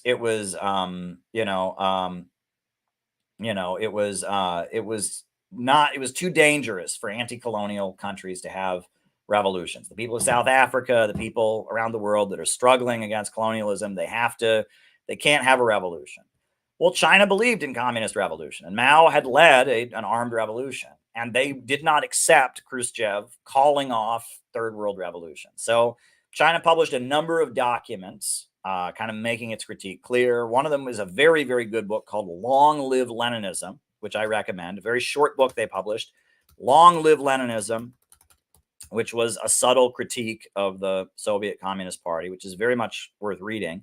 It gets into the question of, why you favor a peaceful transition, but people have the right to armed revolution and armed self-defense, but you prefer a peaceful transition. It's Long Live Leninism. They published The Critique of the General Line of the Global Communist Movement, which is a very good document. Critique of the General Line, which is also very good. Critique of the General Line of the Global Communist Movement. Critique of the General Line. I'm going to see if I can find a link to that. I can't seem to find a link to that document, but it was one of their documents that they published, Critique of the General Line. And then ultimately, 1961, they declared that Khrushchev was a revisionist. And that he had engaged in what they called the Three Peacefuls. He'd advocated only a peaceful transition, denying people the right to communist revolution. That's different. That doesn't mean he said that we should advocate a peaceful transition, because we always advocate a peaceful transition. He said that countries could not have anything but a peaceful transition because the USA had the atomic bomb. He said peaceful coexistence between capitalist and socialist countries, which is not possible, right? Because the imperialists are always going to be at war with socialist countries. And then he said peaceful competition, meaning that the way socialism would triumph is that socialism is more efficient than capitalism. And so they would just produce more material goods, right? That they would be better at producing products, and that was how they would win. That's the basis of the kitchen debate. The famous kitchen debate between Nixon and Khrushchev, right? A very famous moment in American television. This is called the kitchen debate. Let me see if I can find the video of that, right? Where, here it is, where Khrushchev and Richard Nixon, they were on TV, and it was in, I believe, 1959, if I'm not mistaken. Yeah, 1959. Khrushchev basically says to Richard Nixon, oh, we're just going to produce better, we're going to produce more goods than you, and that's how socialism is going to triumph. Well, that's bullshit, right? No. The Soviet Union was surrounded. It was under attack. The idea that the Soviet Union would be able to produce more material goods than the West was just an illusion. The Soviet Union, they raised their people up and they industrialized, but they were still living in a sea of capitalism. And so the idea that they were going to produce more material goods, and they were just going to outproduce the West, that was a delusion. But that's what the Soviet bureaucracy under Khrushchev, that's what they believed was the answer. They were going to outproduce the West, and they were calling off global revolution, telling people around the world who wanted to engage in armed struggle that they couldn't do so because if they did so, that would endanger world war. And it was a disastrous policy. And I guess we'll put on the kitchen debate, the famous kitchen debate. It's 4 minutes, famous moment in American television. And yeah, I mean, Nixon kind of owned Khrushchev. Kind of owned him, I guess you could say, if you want to call it that. Because the argument that he was making was not a good argument. I mean, it was, it's kind of foolish. So let's see if I can pull up the kitchen debate. Here we go, the kitchen debate.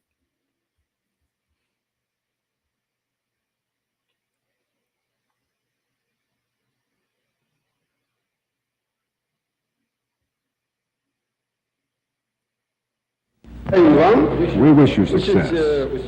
You could show us American possibilities, and then we could say, here is what American possibilities are. How many years has America existed already? 300? 150 years of independence. Well then, we will say America has existed 150 years, and this is her level of achievement. We have existed not quite 42 years. And 7 years from now, we will be on the same level of achievement as America. And the following years, we shall continue to surge ahead. And when we shall overtake you at the crossroads, we will greet you amiably.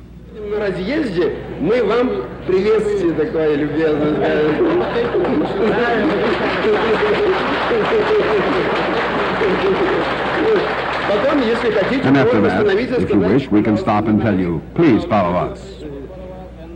And for people everywhere, there must be a free exchange of ideas. There are some instances where you may be ahead of us. For example, in the development of the thrust of your rockets for the investigation of outer space. There may be some instances, for example, color television, where we're ahead of you. But in order for both of us, In what are they ahead of us? Wrong. We are ahead of you in rockets as well as in this technique. I do not capitulate.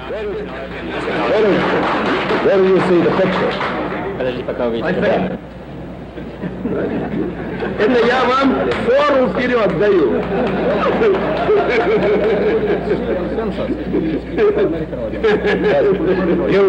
You must not be afraid of ideas.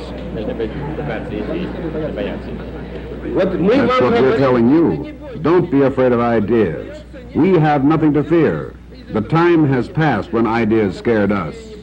We are not afraid of ideas. Yes. Well, then let's have more exchange of them. We all agree on that, right? Хорошо. But what I mean is this. Here you can see the type of tape which will transmit this very conversation immediately. And this indicates the possibilities of increasing communication. And this increase in communication will teach us some things, and it will teach you some things too. Because after all, you don't know everything. If I don't know everything, then I would say that you know absolutely nothing about communism, nothing except fear of it. Every word that you have said, every word that you have said has been taken down, and I will promise you that every word that you have said here will be reported in the United States, and they will see you say it on television. I doubt it. That's why I want you, the Vice President, to give your word that my speech will be recorded in the English language. And telecast over TV. It will be, yes? Certainly it will. Certainly. Yes. Right. In fact, and with the same token, everything that I say will be recorded and translated and will be carried all over the Soviet Union. That's a fair bargain. Все будет на русском языке. Мы деловые люди. Сразу сошлись. Yeah, so that I guess I'll just sidetrack into this for a minute, because that debate, right? That debate was very important in a number of ways. I mean, that was Khrushchev, and he's sucking up to that. Richard Nixon is the vice president at that point. He's not the president yet. He's the vice president. He's the vice president to Eisenhower. This is 1959, right before Kennedy becomes president the next year. And he's, I mean, Khrushchev's there hugging him and sucking up to him and just saying, oh, we're going to produce better goods than you. That's his argument. But you have to understand the context. So that was in Queens, New York. In Queens, they had the World's Fair. And the World's Fair was this event that the United States put on to basically advertise to the world American consumerism, to say, look at all the shit. Look how great capitalism is. We've got all kinds of shit. We got refrigerators. We got vacuum cleaners. It was an advertisement for American capitalism. They invited every country in the world to come to the World's Fair and see how great American capitalism was. And it was this big event that they put on. And it was anti-communist, right? It was to subtly say, look at all the shit we've got here in America. We got TVs, we got ovens, we got vacuum cleaners, we've got all this shit, and this proves how great capitalism is. It was a propaganda show. That they put on in 1959, the World's Fair. So then, little known fact, was that there were protests against it because they didn't hire black people to build the World's Fair, right? They had whites only, basically, in the construction jobs. There's a whole lot of construction jobs that were involved. But they hired only white people. There was racism. So the Congress of Racial Equality teamed up with the Communist Party and the Progressive Labor Party and the Workers' World Party to protest the World's Fair. Okay. And this is the story that nobody talks about. I'm going to try not to get emotional here and tell you this, but the Communist Party, the Progressive Labor Party, the Workers' World Party, they saw that this horrible propaganda show glorifying American consumerism and trying to demonize communism was going to take place in Queens, New York. And they also saw that they teamed up with the black organizations because they were only hiring white people to work on it. So on the day that the World's Fair opened, members of the Workers' World Party, members of the Progressive Labor Party, members of the Communist Party, they went to the subways in Queens. And all over Queens, when the trains were about to go into the World's Fair, they held the doors open so that the trains wouldn't go as their protest in solidarity with the people of the world, in solidarity with the black people who had been discriminated against, in solidarity with the Soviet Union and China and all the countries that were being demonized in this propaganda show. Look at all this shit we have. Capitalism is great. You can have a refrigerator, right? Doesn't matter if we kill millions of people in Korea, kill millions of people in Vietnam. Doesn't matter if people are starving in Appalachia. Look, you can get a TV set. You can get an automobile, right? And so this pro-imperialist propaganda show, they held the doors open to the subways. And the trains couldn't go into the World's Fair because communists held the subway doors open. And police went down into the subways and beat the hell out of these people and put them in the hospital and beat them up. But that was their heroic activism that they engaged in. That was an act of solidarity. And if you read the Wikipedia page about the World's Fair, right? The World's Fair, 1959, right? If you read the Wikipedia page about it, you can read about the heroic protests against it, right? That the communists went there and they said, we are going to stop this, right? Yeah, I mean, it was, wow, it was amazing. So yeah, I mean, that was something special. It was certainly, that was a crazy event. The American National Exhibition, it was called. And there was heroic protest against it by communists and anti-racist organizations. So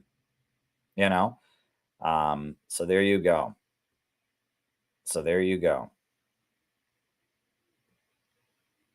Yeah, just wanted to talk about that. But anyway, we're talking about the Sino-Soviet split. So first, after the Sino-Soviet split happened, China first, they had the Cultural Revolution. They tried to say we're ultra-communist, but then they started talking about Soviet social imperialism. When the Soviet Union intervened in Czechoslovakia, 1968, the USA, allies of the United States seized power in Czechoslovakia. Dubček, called himself a democratic socialist. He seized power in Czechoslovakia. He was anti-Russian, anti-Soviet. He was a NATO ally, but he's a democratic socialist. Socialism with a human face. The Soviet Union was forced to send its military to Czechoslovakia to remove him. Well, China condemned that, and they called it Soviet social imperialism. And then in Angola, 1969, China started arming the UNITA organization. Instead of arming the MPLA, which was the pro-Soviet, movement for the liberation of the people of Angola, China started sending its military aid to this pro-U.S. group that was was fighting the MPLA. And then, Richard Nixon visited China in 1972 and, got a hero's welcome. And China started saying that the Soviet Union was the main danger to the people of the world, which was a nutty policy.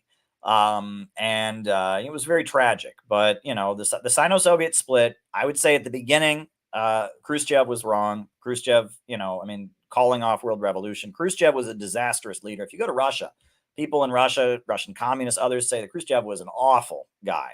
Brezhnev, people have more respect for, and Stalin is wildly popular in Russia, even among people that aren't communists. But Khrushchev is seen as an awful leader, and Khrushchev started it, right, by trying to call off the world revolution. But then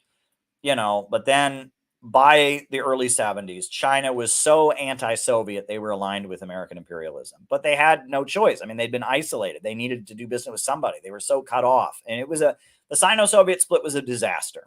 And it won't happen again, right? A lot of people say, well, Russia and China, they're going to break apart again. No, they're not. They're not going to break apart again because now it's not about ideology. The Sino-Soviet split happened at a time when China was dependent on the Soviet Union. They were a deeply poor country, and the Soviet Union was giving them material aid, helping them build their economy. And so the Soviet Union felt like, if we're giving you our material aid, you need to back us up. And if we call for peaceful coexistence in the international arena, we're giving you lots of shit. We're helping you build your industries. You need to have our back. And China said, well, we're not going to do that. But now China is the second largest economy in the world. Russia has economically rebooted and is a very powerful country, major oil and gas exporter, and they're tied together by economics. It's not about ideology. So there's not going to be a new Sino-Soviet split. The USA has sanctions on China. The USA has sanctions on Russia. And that forces them closer and closer together. And China has a huge industrial base. They produce the majority of the world's telecommunications, the majority of the world's steel is produced in China. Well, in order to run their huge industrial base, they need oil and gas. Well, Russia's got loads of oil and gas. Whereas Russia, they need to sell their oil and gas, and they can't sell it to Europe anymore. They blew up the Nord Stream 2 pipeline, so they got to sell it to somebody. They'll sell it to China. Russia and China are bound together now by economics, right? It's not like it was. So they're not going to be able to pull off a new Sino-Soviet split. So I hope that answers your question, Balthazar. Chairman Robert says, Merry Christmas. Well, Merry Christmas to you. Chairman Robert is out in Hawaii. Merry Christmas to you, Robert. I'm hoping that you're enjoying everything that we're doing here. We're approaching the last half hour of our first half here, which is great. So yeah, we got about another 30 minutes and then we'll take our break and I'll be back tonight. Going to try to do a mega stream, 8 hours. We're approaching the end of part 1, I should say. Well, that's great. We got a half hour left, and then I can take a nice break and have a nice meal, etc. All right. Merry Christmas, Caleb. Have you spoken about how America is very Odinist? Have you read America's Gods by Neil Gaiman?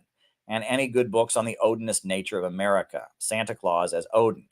Well, I've just talked about that myself. I argue that America is very Odinist, right? I argued that. I actually wrote an essay about it for my website, and it made the right wing, or it made the critics of me go crazy. It made the critics lose their mind, because they said, oh, he must be a Nazi, he's Odinist. And then some people said, well, no, I was being anti-pagan. I was being a Christian chauvinist because I was bashing Odinism. And it's like, no, right? America is a very German country. German Americans are the largest white ethnic group. Among white Americans, German Americans are the largest, right? And if you have any doubt about that, what are the 2 most famous American foods? You got what? Hamburgers. Where do these hamburgers come from? Are there any ham? Are they made out of pork? No, they're made out of beef. So why are they called hamburgers? Because it's from Hamburg, Germany. It's a hamburger sandwich. It's a sandwich like they have in Hamburg, Germany. It's named after Hamburg, Germany. That's a hamburger sandwich, right? And what's the other most famous American food? Hot dog. And what did they used to call hot dogs? Hot dogs are Frankfurter sandwiches, Frankfurter sausages. So our two most famous American foods, hamburgers from Hamburg, Germany, Frankfurters, aka hot dogs. They changed it during World War I, right? During World War I, you know, everything German in America, they changed it because they didn't want to be supporting the Germans. So it became Hamburg, or hamburger sandwiches was stuck, but they called hot dogs, they called them hot dogs instead of Frankfurters. They used to be called Frankfurters. You know, and then sauerkraut, very American food, sauerkraut. Well, sauerkraut during World War I, they called it Liberty cabbage, but it's sauerkraut. Everyone knows that. It's very American food. Coleslaw, that's also very German. Coleslaw. I mean, we're a very German country, right? Very, very German. You know, I mean, the heartland of America. I grew up in an area that's very, very ethnically German. Orville, Ohio, where I'm from. My first grade teacher was Mrs. Wanger. My second grade teacher was Mrs. Schumacher. My fourth grade teacher was Mr. Hurst. My fifth grade teacher was Miss Hines. My sixth grade teacher was Miss Preising, right? It was a very, very German area. Steiner was a really common last name in my area. Nussbaum, right? Nussbaumer, right? You know, I mean, it was, you know, very, very German. Pennsylvania, Ohio, very, very German. And, you know, America is a very, very Germanic country. Among all the white ethnic groups in America, Germans are the biggest. And Germany, before it was Christianized, was the center of Germanic paganism. They practiced a Germanic religion, Germanic paganism, right? And it was the Norse gods, the Norse mythology, right? In Norse mythology, they worshipped a god named Odin. The Germans called him Wotan, right? Wotan, Odin, whatever. I mean, and it's neat. I would even see last names, right? Like there's a last name Wooten, right? It's just a common last name, Wooten. It's Wotan. It's Odin. That's the last name. I had a teacher in school, and her last name was Seifried. Seifried is Siegfried, right? That's another Germanic character. It's like in Wagner operas. Seifried is Siegfried, right? You know, these people have these names that are from the Germanic pagan operas and such, and the Germanic pagan mythology. But anyway, a lot is written about what they call the Protestant work ethic, right? That's a big part of what we're taught. Well, in America, we have the Protestant work ethic. Bullshit. The Protestant work ethic it's just silly, right? It's the idea that God rewards you by being rich. So you should work really hard in order to be rich, because then if you're rich, that means you're being good because God is rewarding you. It's one of those like weird circular logic things. And if you, and it doesn't actually fit, you know, I mean, Jesus said that it was easier for a camel to get through the eye of a needle than for a rich man to get into heaven. He said, build up your treasures in heaven rather than on earth. He said, the last shall be first and the first shall be last. And he says, whoever gains his life shall lose it, and whoever loses his life shall gain it, right? He said that, I mean, Jesus was not telling people to work hard and be very rich. He just wasn't doing that, right? So the idea of the Protestant work ethic, it's just bullshit. It's just something that was invented by French Protestants, you know, and Calvinists and others. It was invented to justify capitalism, right? But I mean, if you read the teachings of Jesus, he is not telling people to work really hard and be rich. He's, you know, there's a story of a rich man goes to Jesus and says, what can I do to be saved? He says, take all that you own and give it to the poor. And the man walks away because he's very disappointed because he's a very wealthy man. So the Protestant work ethic is bullshit. Right? I mean, it's just a bullshit thing that was invented by early Protestants to justify capitalism, right? They're trying to say that the capitalists are the most holy because they work hard and have a lot of money, and it's bullshit. So forget about the Protestant work ethic. But that's what we're hammered. It's just hammered into us here in the United States. They always tell you, I remember when I was in school, they said, if you're going to a job interview, tell the boss that you have a good work ethic. right? And we're just talking about the work ethic, the Protestant work ethic. It's just a bunch of crap, right? So just forget about the work ethic.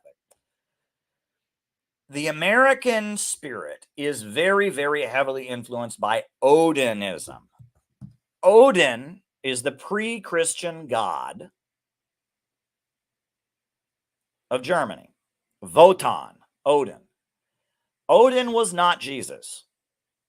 Jesus said the last shall be first, the first shall be last. Jesus said, if you gain your life, you shall lose it. You know, to have compassion. If you have 2 tunics, give it to your brother who has none. You know, that's Jesus. Odin is not Jesus. Odin is a much darker god. He's a much darker god. He's an old man with a beard. And Odin is all about grit and valor, sacrifice. God, he's the god who will help you work harder than anyone else.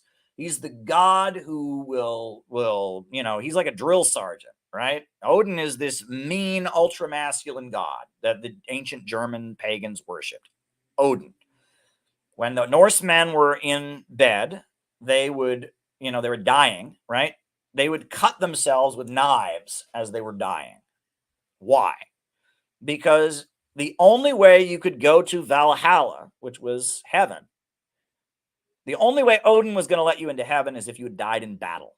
You had to die in a war in order to get into heaven.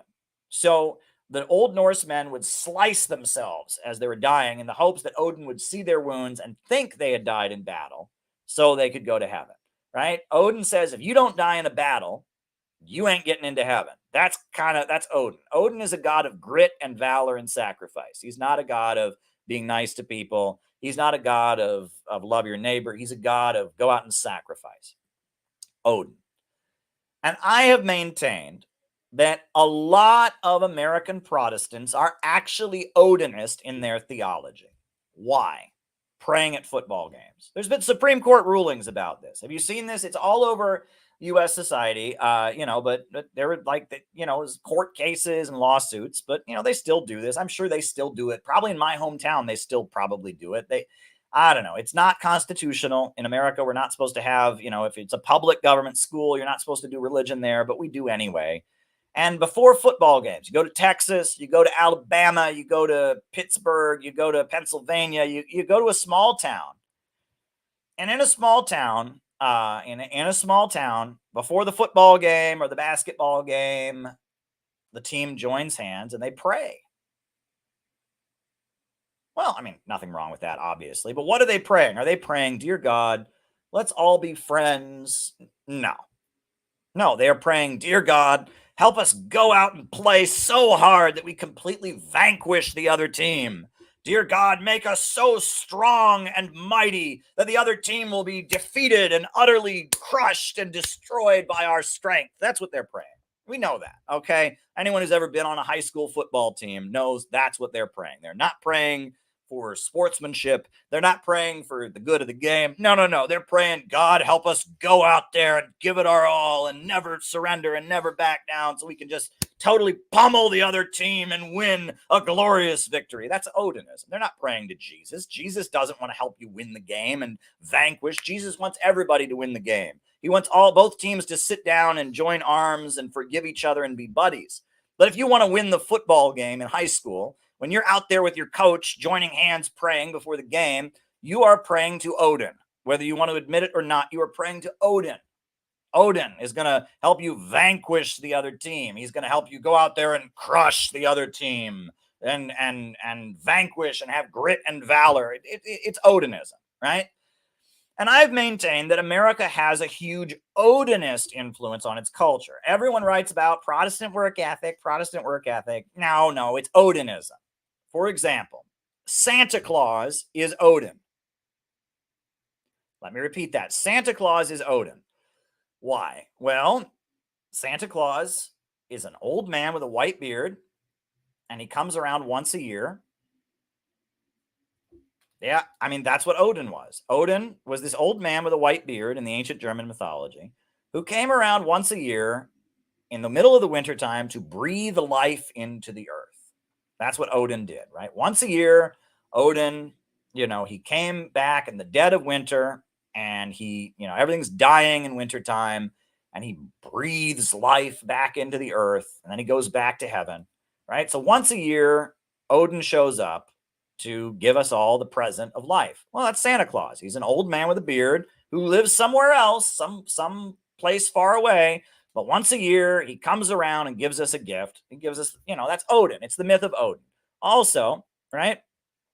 Why is it the wreaths? Wreaths. Well, first of all, pine trees. Why pine trees? Pine trees are the only tree that doesn't turn brown. It stays green. It's an evergreen. It's green all year round. Pine trees. So pine trees are what we celebrate at Christmas time because they're still green. And to greet Odin, we make a circle of pine and we hang it on our door to remind us about the cycle, about the circle of life, and to celebrate the green that's always green, and that Odin's going to come, and to greet Odin when he comes, right? We put the pine on the door with the circle that Odin comes, right? This is Odinism. American Christmas is very, very Odinist, right? And on top of that, what do we do at Christmas time in America? We tend to run up debt. We tend to try and outdo each other and having the best, the best display of lights in our yard. My Christmas display is way better than my neighbor's Christmas display, right? I got my kids something super expensive. Yeah, well, I got my kids something 10 times as expensive. That American Christmas is very, very Odinist, right? The American Christmas tradition is extremely Odinistic. It is very much, we're worshiping the man with the white beard who comes around once a year.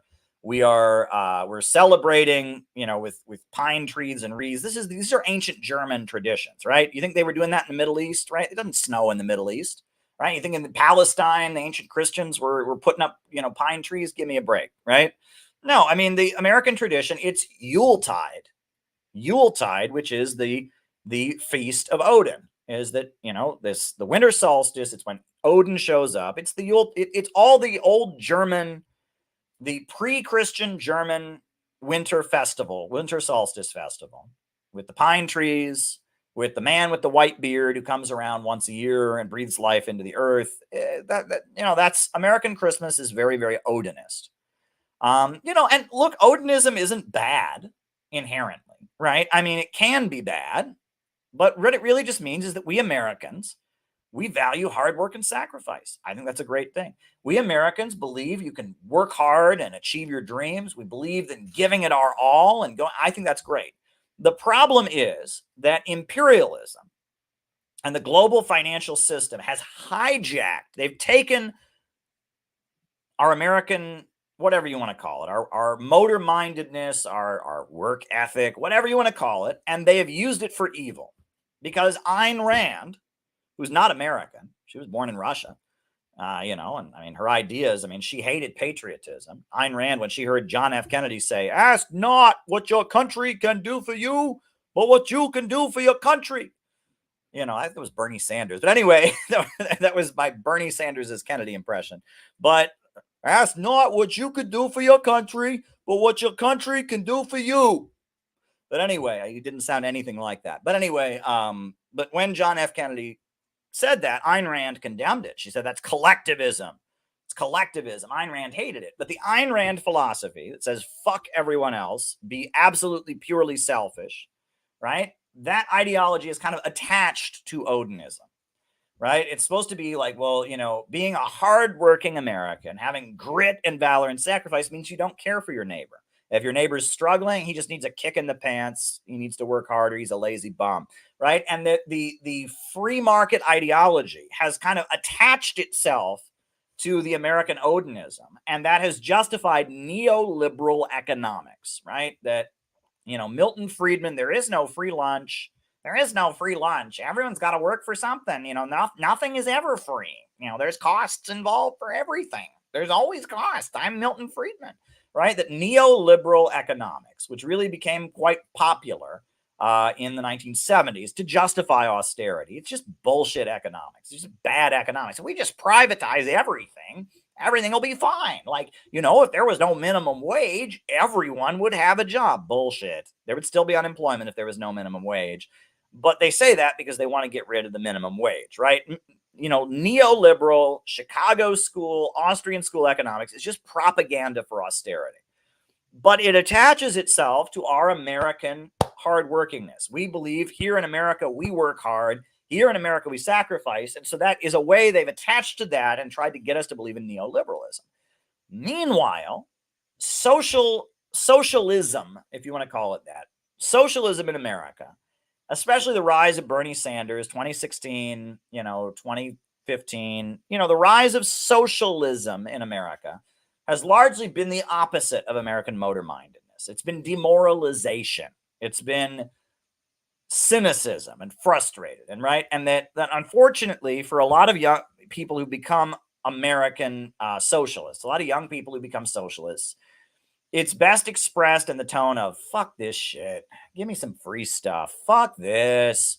Fuck this. Oh, man, life sucks. And life does suck. Student debt sucks, right? Not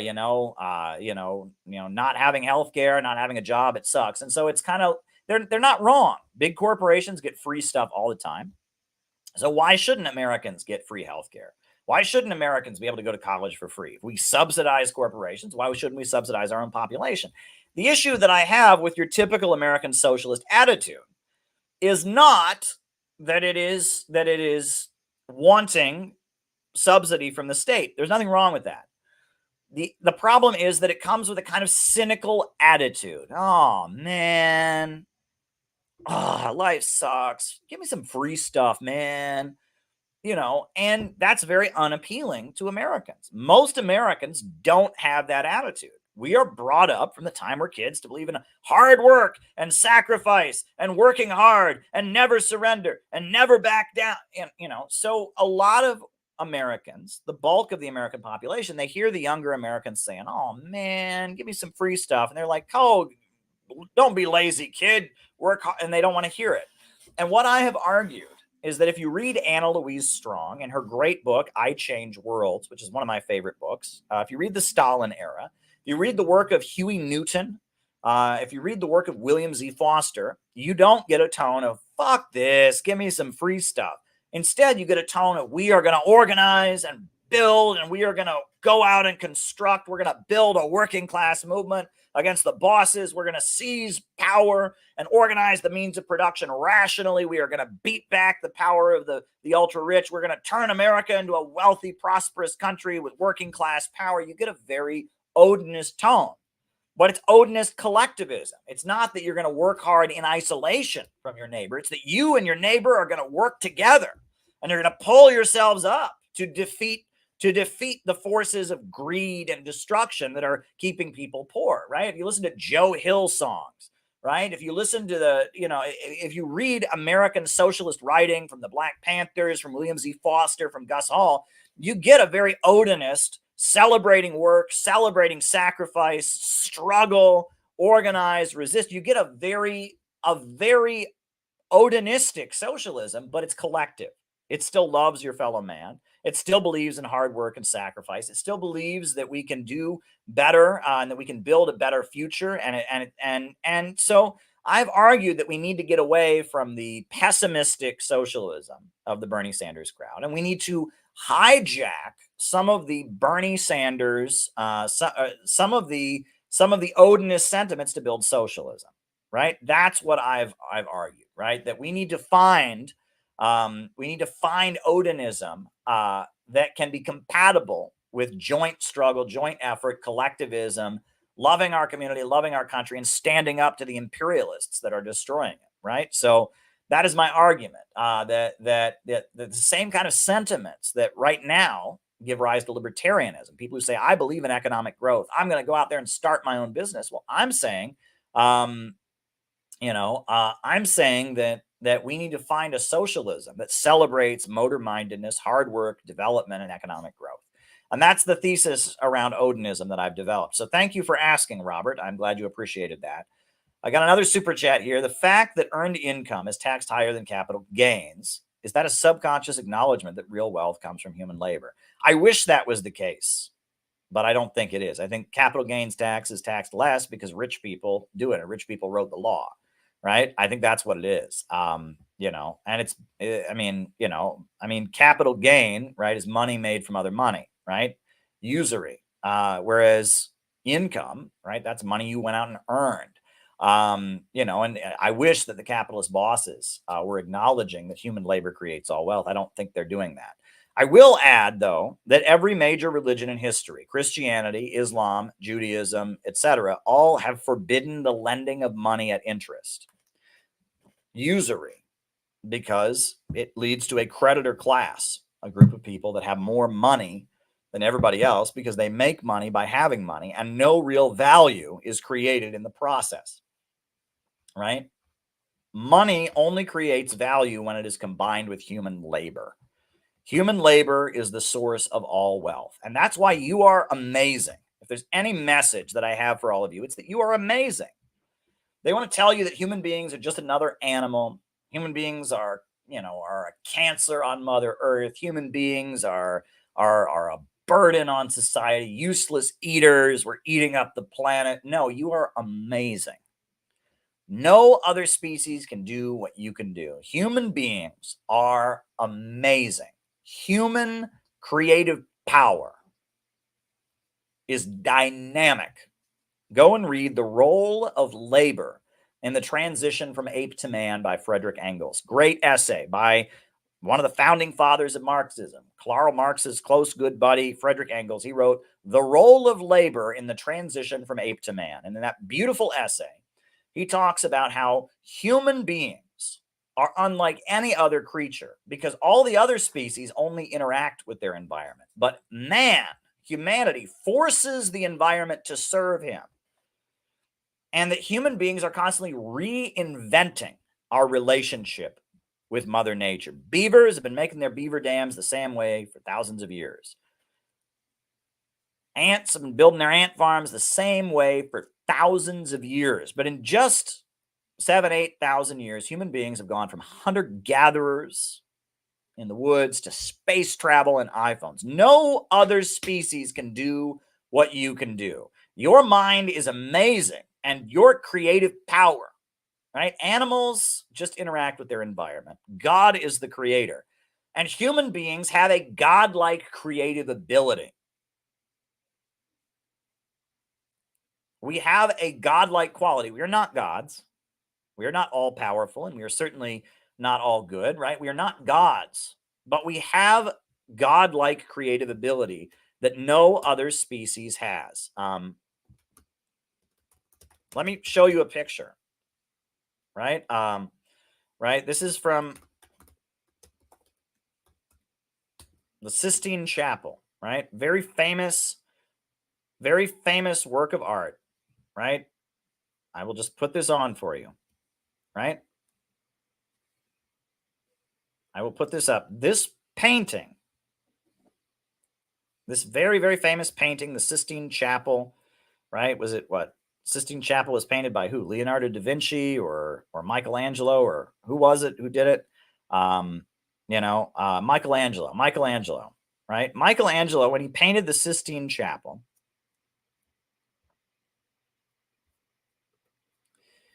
right?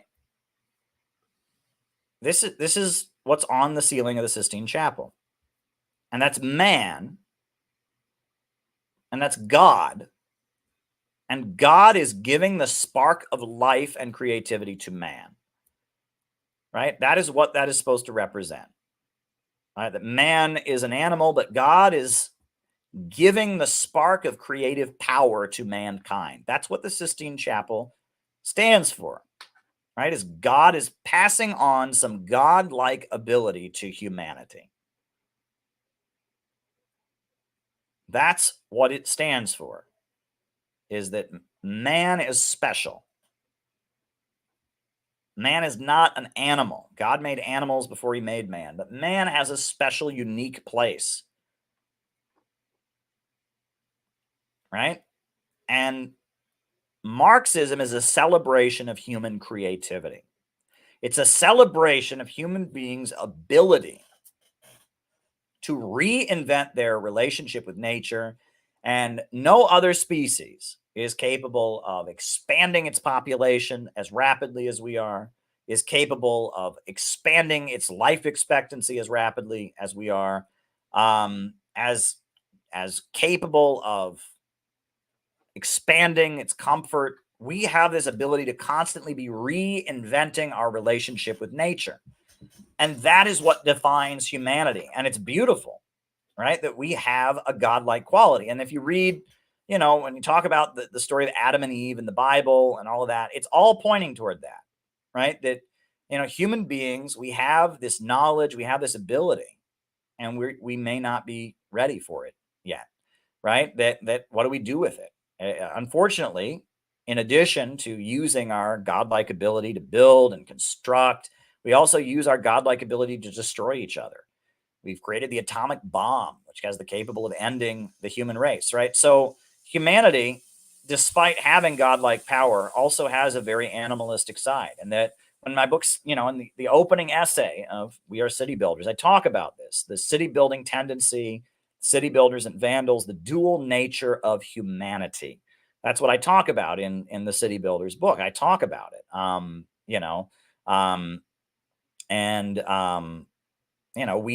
we have a dual nature as a species, and there's a battle going on between the city building tendency and the forces of destruction that want to drive us back down to being, being savages, being animals, and that we have the human side and we have the animalistic side, and we have a dual nature, right?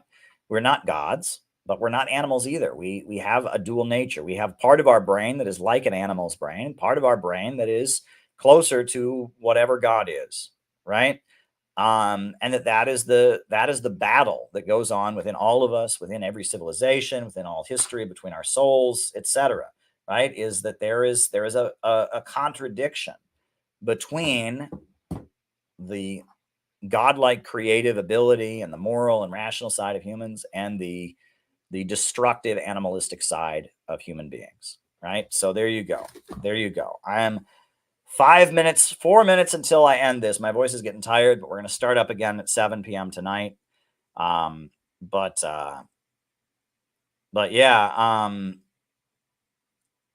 there's one more from Hempcar. He sent another Rumble rant in, I believe. Oh no, it's Ellie Marino sent it in. Said Hempcar says you might have missed his space mining comment. Scrolling from the beginning, I think it's number 3 of his tips. Oh, I didn't see that one. I'll have to go back. Thank you, Ellie. I did not see that. Space mining. Thank you, Ellie, for that heads up. Has a comment about space mining.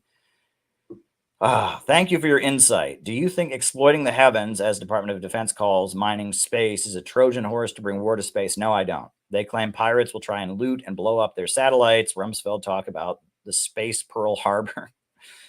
No, I think that they're taking what China is already doing and what is going to be inevitable, getting resources from space. We're going to have to do that, right? They're taking that and they're already thinking, how can we militarize that? How can we corner the space market? How can we control? They're thinking like Atlanticists, right? The British Empire defined itself by controlling global trade routes, right? They didn't want to build anything on the land. They just wanted to control the global trade routes. And so as we realize the trade routes are eventually going to expand to the heavens, they're thinking, how can we have a monopoly? How can we control the heavenly trade routes? And I don't think that's the right way to look at it. But I don't think it's a cover. I think it's just that we're going to start doing that inevitably. And they want to dominate. They want to make other countries go through them. They want to be the middleman in space trade. And that's not the way to look at it, right? I think that the fruits of the heavens should be for the benefit of all mankind. I think fusion energy, when it comes about, should be for the benefit of all mankind, right? But they're thinking as capitalists and imperialists, and they're thinking about, how they want to dominate the global markets and control global trade routes, how all roads should lead to Rome, and they're thinking of expanding that to space. That's what I think they're getting at, Ellie and Hempcar.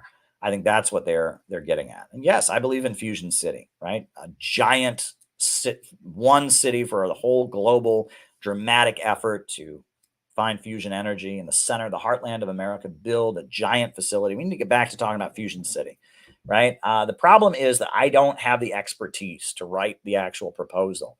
But if you know somebody, if we could start, proposing, if we could get Fusion City, if we could get that going again, the proposal, the idea, if we could start raising Fusion City and making that a thing. Once again, I'm all for that. Right? I would be totally in favor of that. I just can't do it myself. I don't have the capacity. I don't know enough scientists. I don't know enough about fusion energy. I believe in fusion energy and I believe in Fusion City. But I don't have the capacity to generate that. We need to find some people who can actually make a real proposal for Fusion City. That's what we need to do, right? We need to find a way to do that. So I'm all for talking about Fusion City again. I think we need to revive the Fusion City proposal. That was a big part of the opening of these streams. Early on, I was talking about Fusion City, and I think we need to get that going again. But we just need to be able to publish something. We need a book. We need a policy paper, something to explain our proposal for Fusion City. That's what we need. So I can't do it all myself. That's one thing I've realized. I can't do it all myself, right? We need a movement. And the corridor, right? And the Sandino-Zapata economic corridor, right? We need to get both of those proposals going again. Yeah, we need to not forget those things. All right, I'll be back tonight, folks. All right, we just did our first 3 hours, or our first 4 hours. All right, I'll be back tonight.